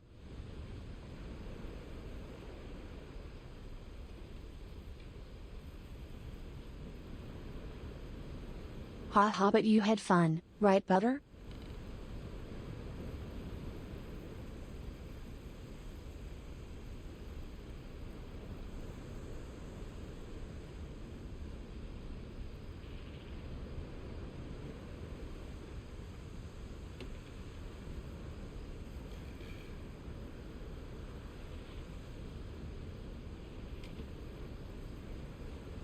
Thank you so much for the raid. I truly appreciate it. We are playing still What Remains of Edith Finch. It has been such an interesting experience. I am really enjoying it. It's very slow paced, but it's been super interesting. Oh, that's very good to hear, Shadow.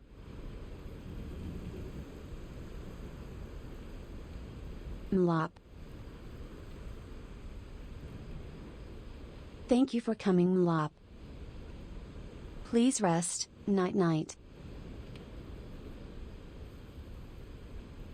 What remains of me? But here I am. All whole. Still.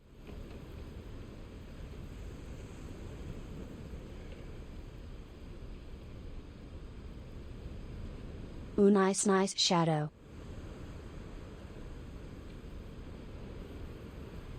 A whole bunny?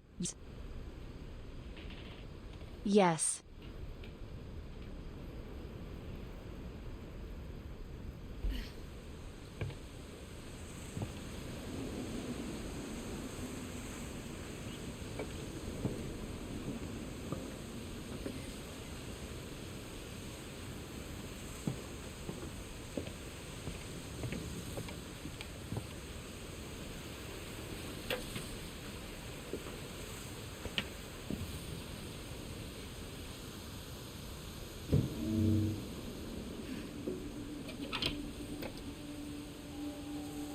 Wait. Scotty? Scotty is going to bed? Night, Scotty. Thank you so much for coming. Night. I am sorry. I missed that part. Sorry, Scotty. Night.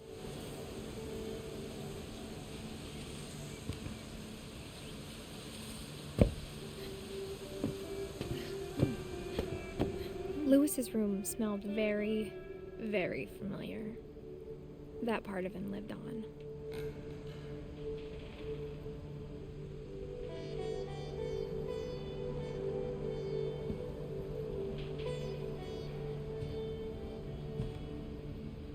Lewis and I spent a lot of time playing games together, but he was surprisingly bad at them. He died a lot.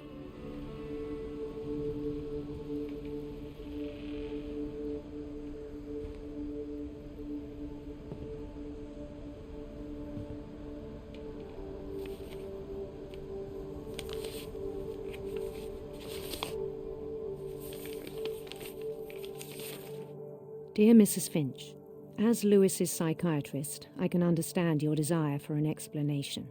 As I see it, the trouble began in January, shortly after we convinced your son to seek treatment for substance abuse. Newly sober, I believe Lewis first noticed the monotony of his daily life.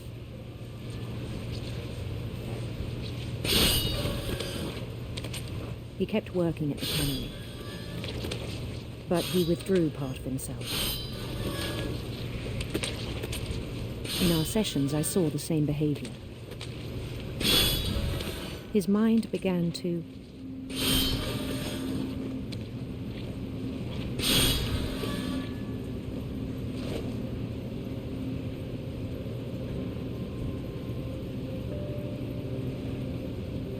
wander.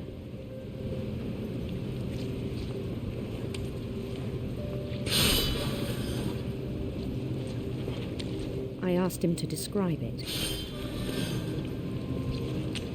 He said he started small, imagining a labyrinth. He'd feel his way about. Then something moved. Bats. And toads.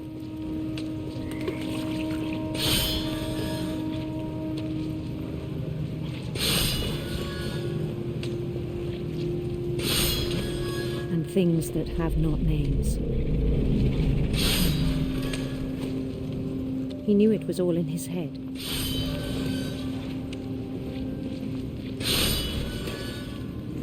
But he took it very seriously.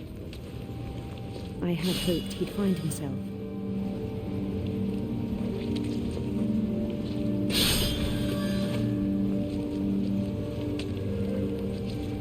But he found something more.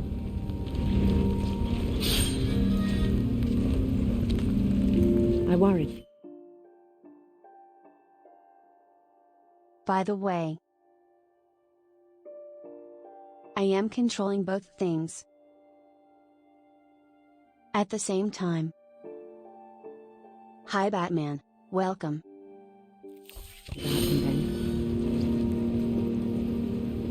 Daydreaming at the cannery.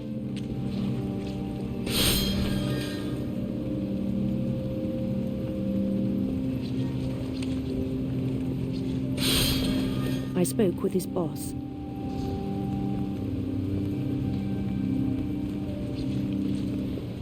But he said Lewis had become a model employee. Methodical, tireless, focused. Like a whole new Lewis. So I let him go on.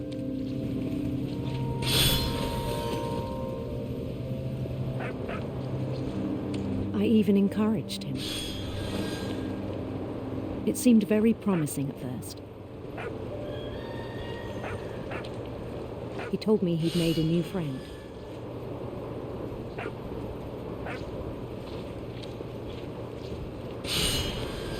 On the edge of a city he named Lewis-topia. He built the city up slowly, brick by brick.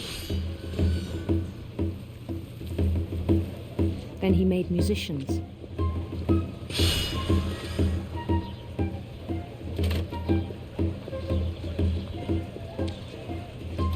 And songs for them to play.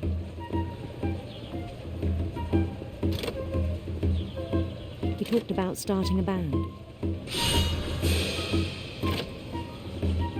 And he was always humming something. Every day his imagination grew stronger.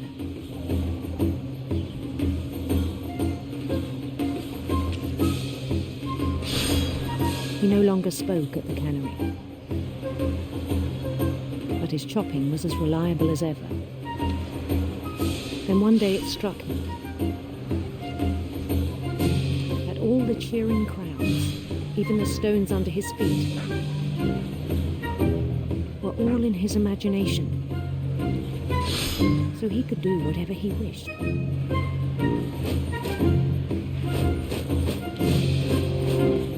He held an election for mayor, and he won. They begged him to stay, but his mind was already wandering. It became a game for him.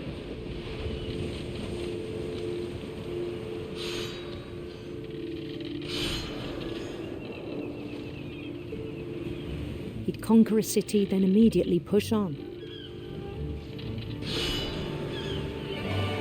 New Louisville.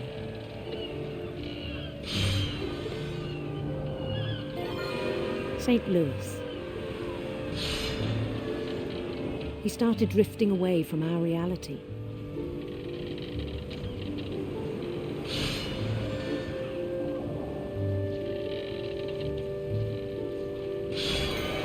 Minneapolis, until one day he forgot to go home from the cannery. Even as his mother pleaded with him, part of Louis kept sailing on.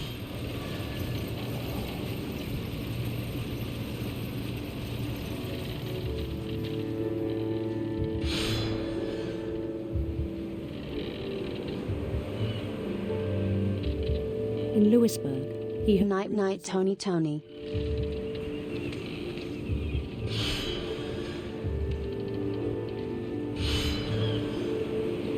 Handsome queen.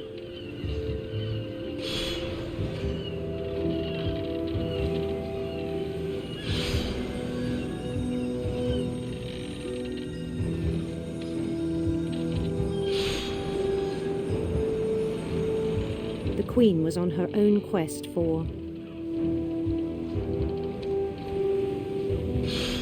radiant rainbows.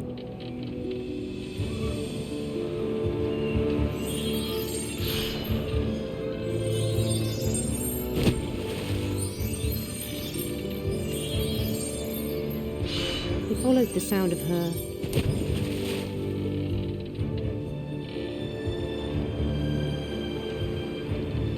silver harp.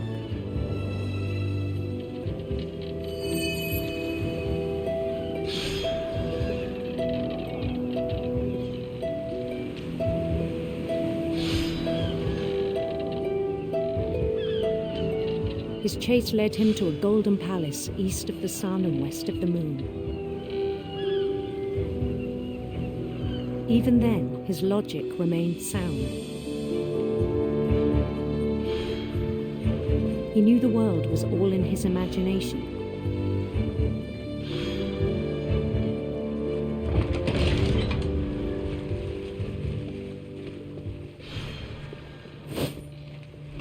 But he was so proud of having created it. In his own eyes, he'd become something greater than a king.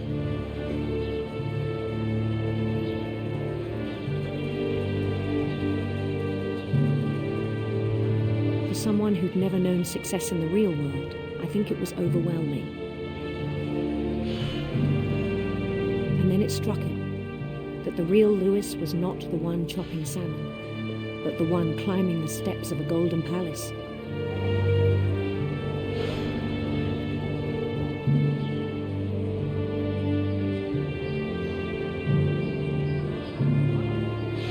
My imagination is as real as my body, he told me.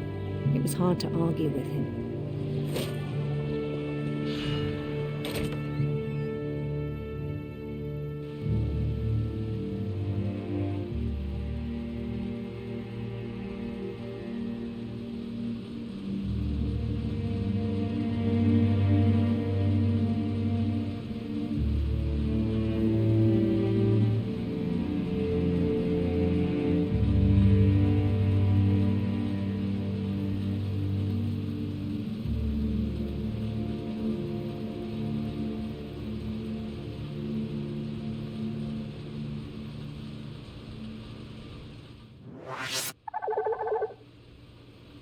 White top.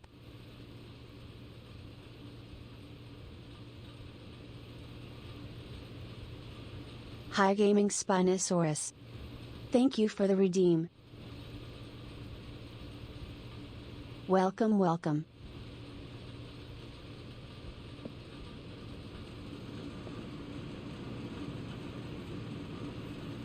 No jacket.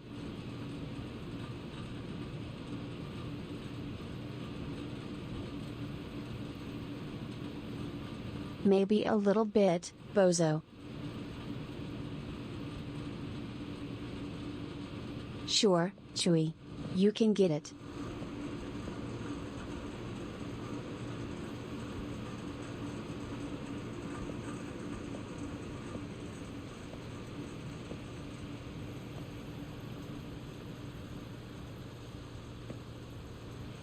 He began to forget the world we know.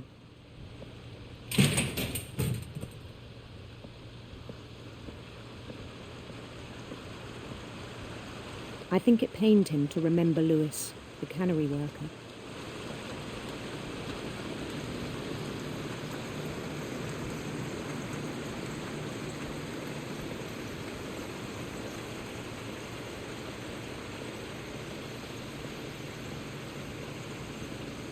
He began to despise the man with a royal contempt.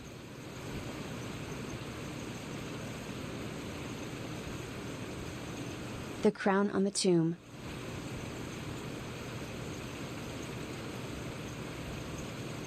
Mlop. Night night. Rest. See you soon.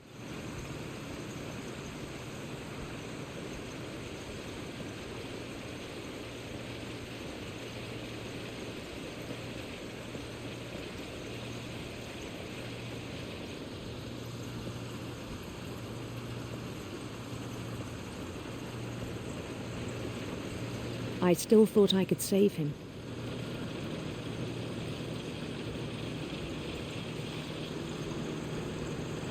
Even after he said he was being crowned king over all the lands of wonder.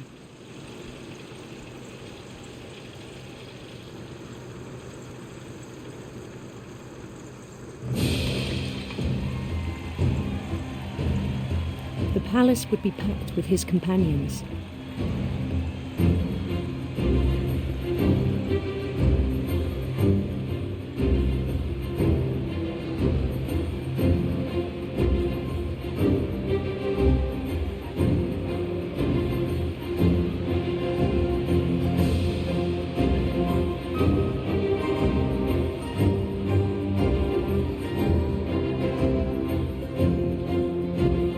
Including the wise Calico who'd insisted on inviting him.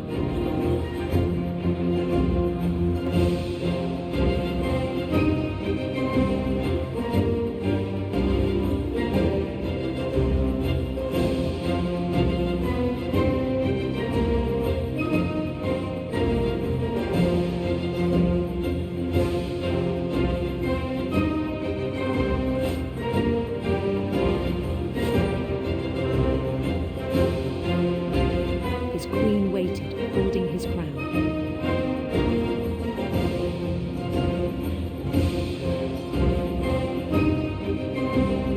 There was only one thing left to do.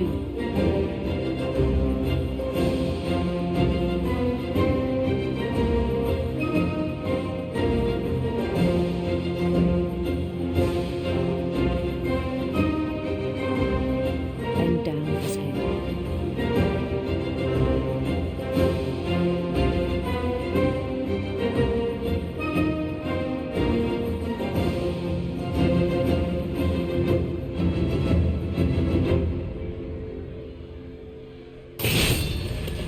I think you know. Mrs. Finch, your son was a kind man who will be missed by all of us who knew him.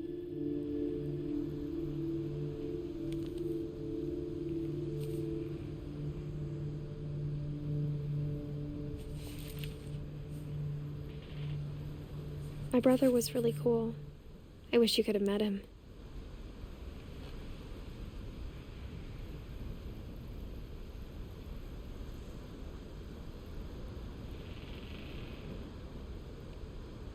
That's so incredibly sad.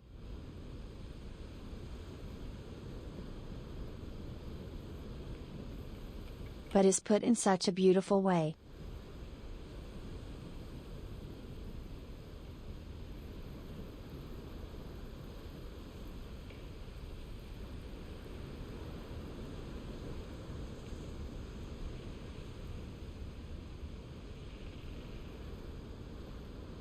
Yeah.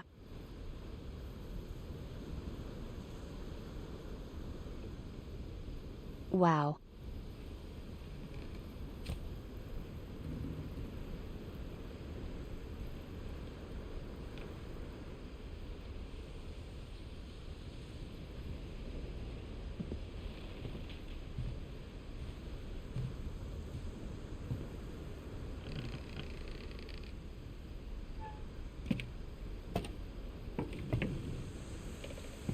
On the way back from Lewis's funeral, my mom told me to start packing. She waited until the day before we left to tell Edie. I'm not sure if she wanted to make it easier or harder.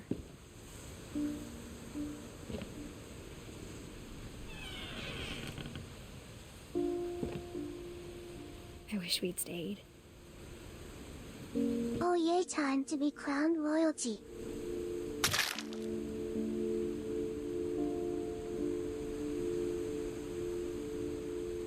Exactly like that.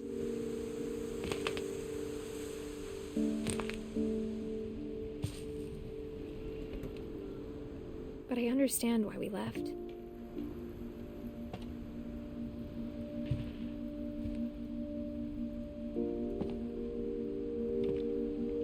My mom ended up leaving everything behind.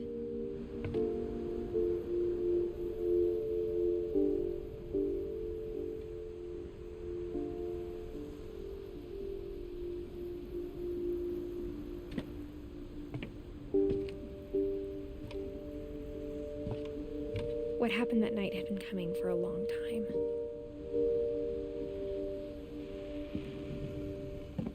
Maybe it should have come sooner.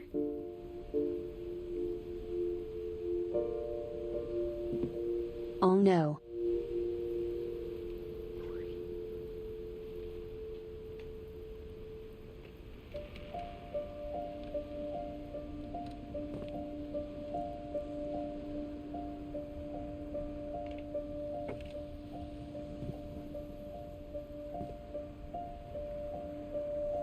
But it had to end one way or another. All that's left now was to tell you about that last night.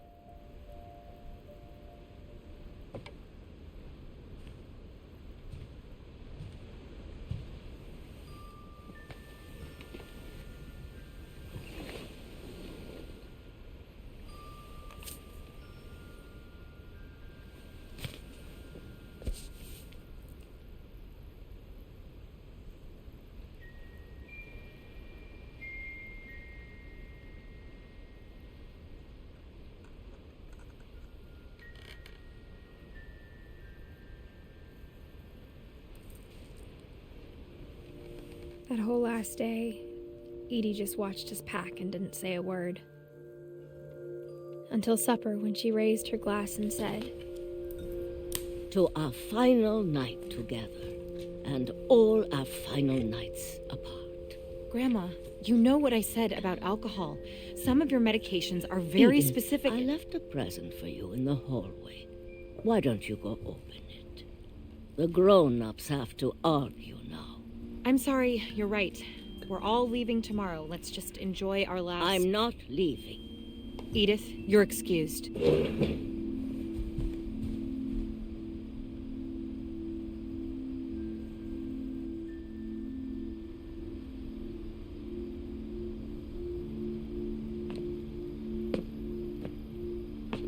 The power had been shut off that morning, but Edie always had plenty of candles. When my mom sealed the library, I don't think she knew about the other entrance. Or that Edie had a key to it.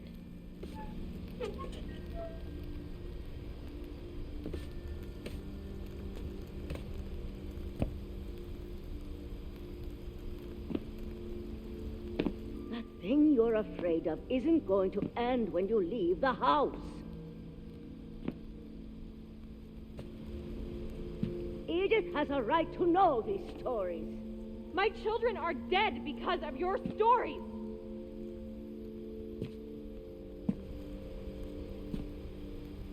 I think it's best if Edith and I leave tonight. We'll have the nursing home send a van for you in the morning. Okay?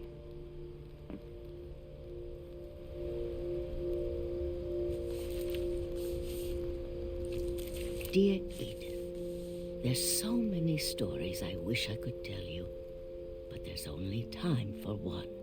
This is about what happened on the night you were born. That night, the tide went way, way out.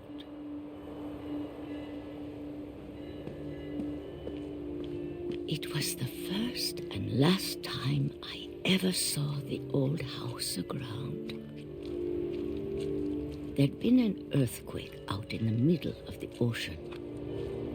They called it the lowest tide in 1,000 years. God, it smelled awful. You know, I've seen that house every day of my life.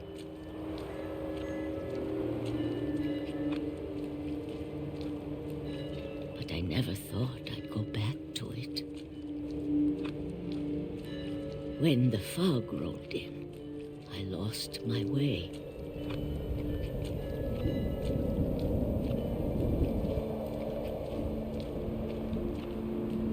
I got turned around.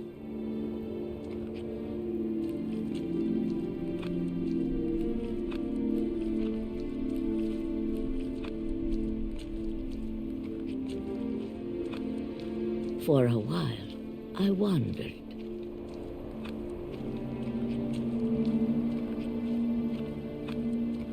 I started seeing things.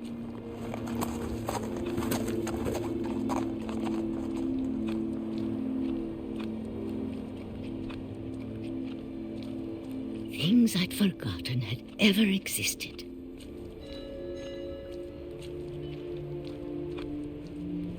But when I saw them, they felt like old friends.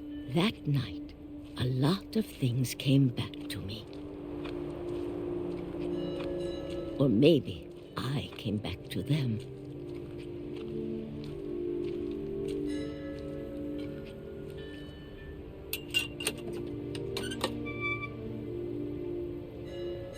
Things I can't explain, but that I need you to try and... Edith, what are you doing in here? It's mine. Edith! Mom, you're gonna rip it! Let go!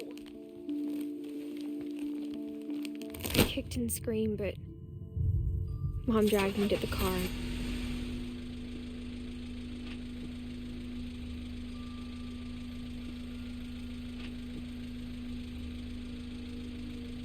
I never saw Great-Grandma Edie again. The next morning, the van came to pick her up, but she was already gone. After that, we moved around a lot.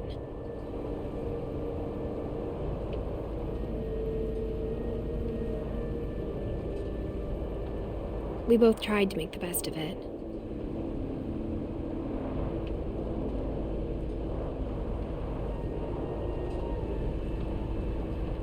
A few years went by.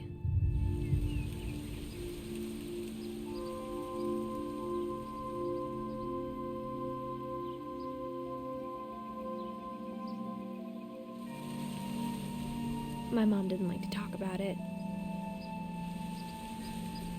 but she started getting sick a lot.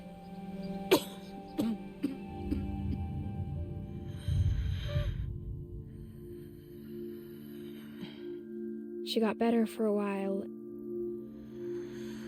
and then she didn't. And then I was alone. The last Finch left alive.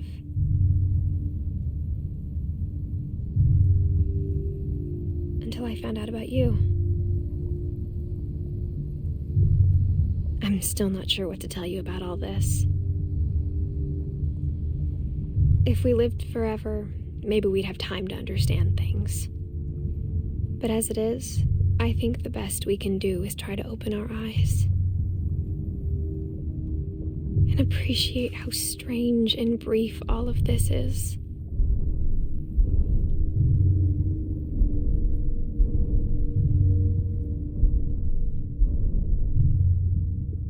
This journal was supposed to be for you. But now I hope you'll never see it. I just want to meet you. And tell you all these stories myself. But I guess if you're reading this now, things didn't work out that way.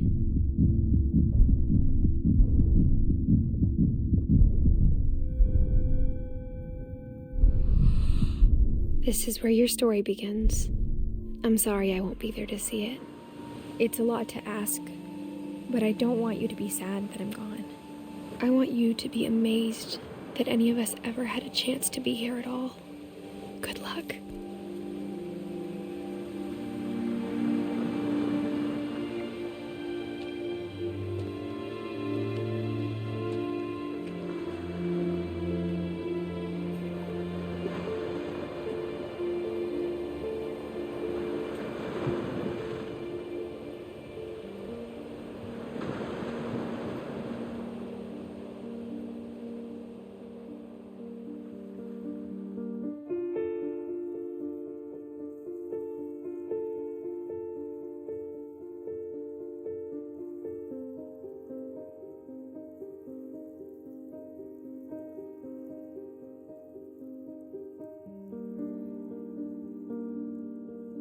Incredible. Wow. Hi Yaijo.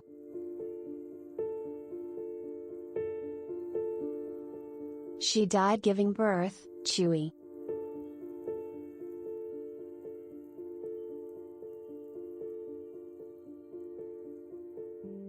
And the last Finch is her son. Wow.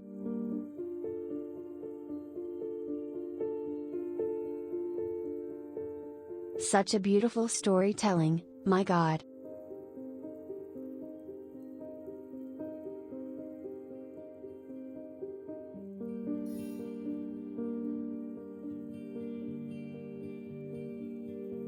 What remains of Edith Finch? It's her son.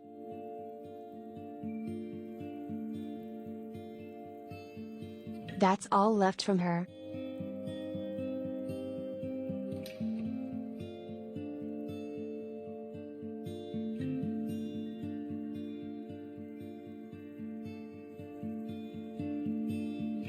Wow. This is incredible. Such a beautiful story. Even if it's a sad one.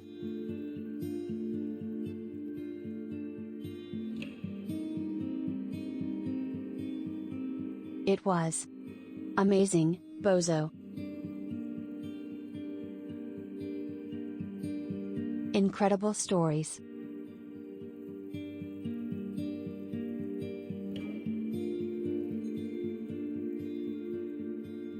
Short game, but I think it's long enough.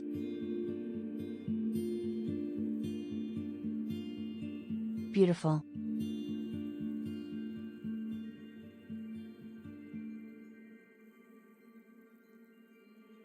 I am so glad I waited to play it so I could play it with you.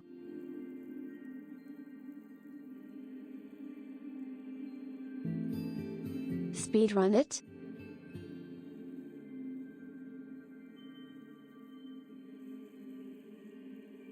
I tried to make it as cinematic as possible.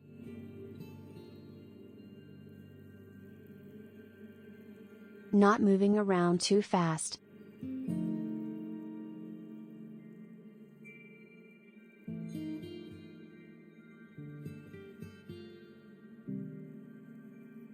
And just moving like I would physically do it.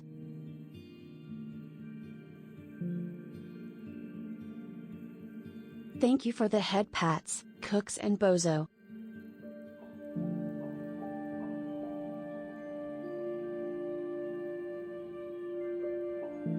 All sad deaths, Shadow.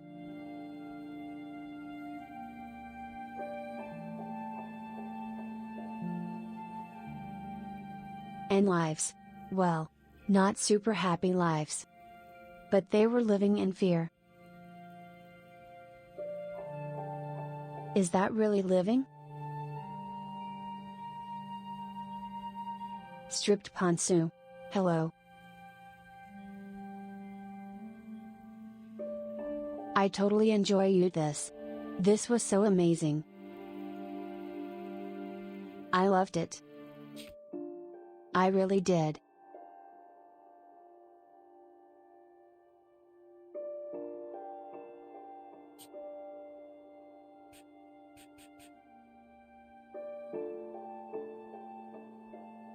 Incredible.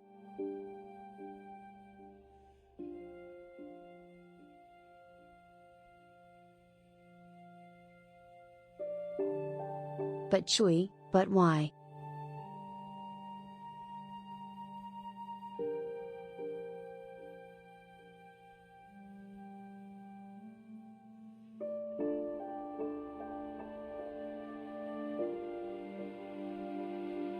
They clearly had their problems, you know? Like, history of mental problems. But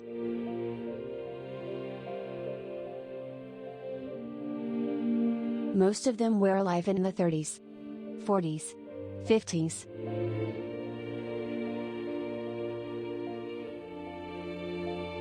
Where all that was like, brand new.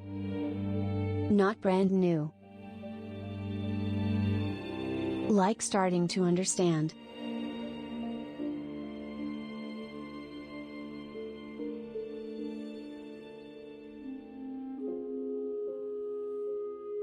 Stop calling mental illnesses curses.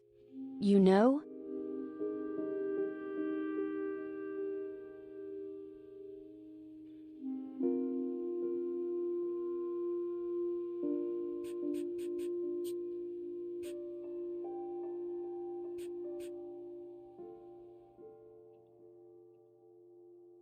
Who was Finn?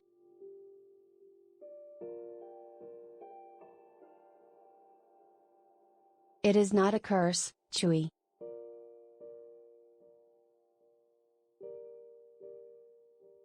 Exactly, Shadow.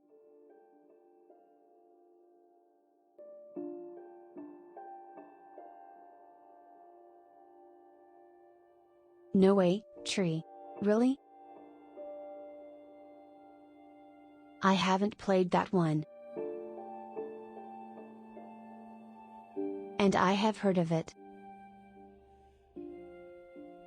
Unfinished Swan.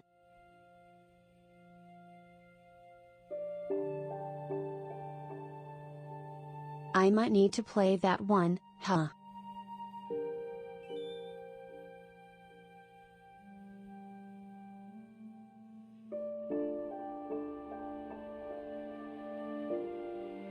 Hello Nyen/chat. Just got home from work. I hope you all are having a very lovely evening. Yen Fluff X0 Cami 6 Lip. Oh Kami. Hello. Welcome home. I hope you can rest and be with us for a little while. Play that next? Maybe. I know what am I playing for just a little bit. But for now we say goodbye to YouTube.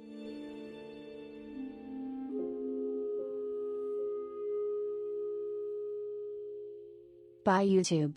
Thank you for watching.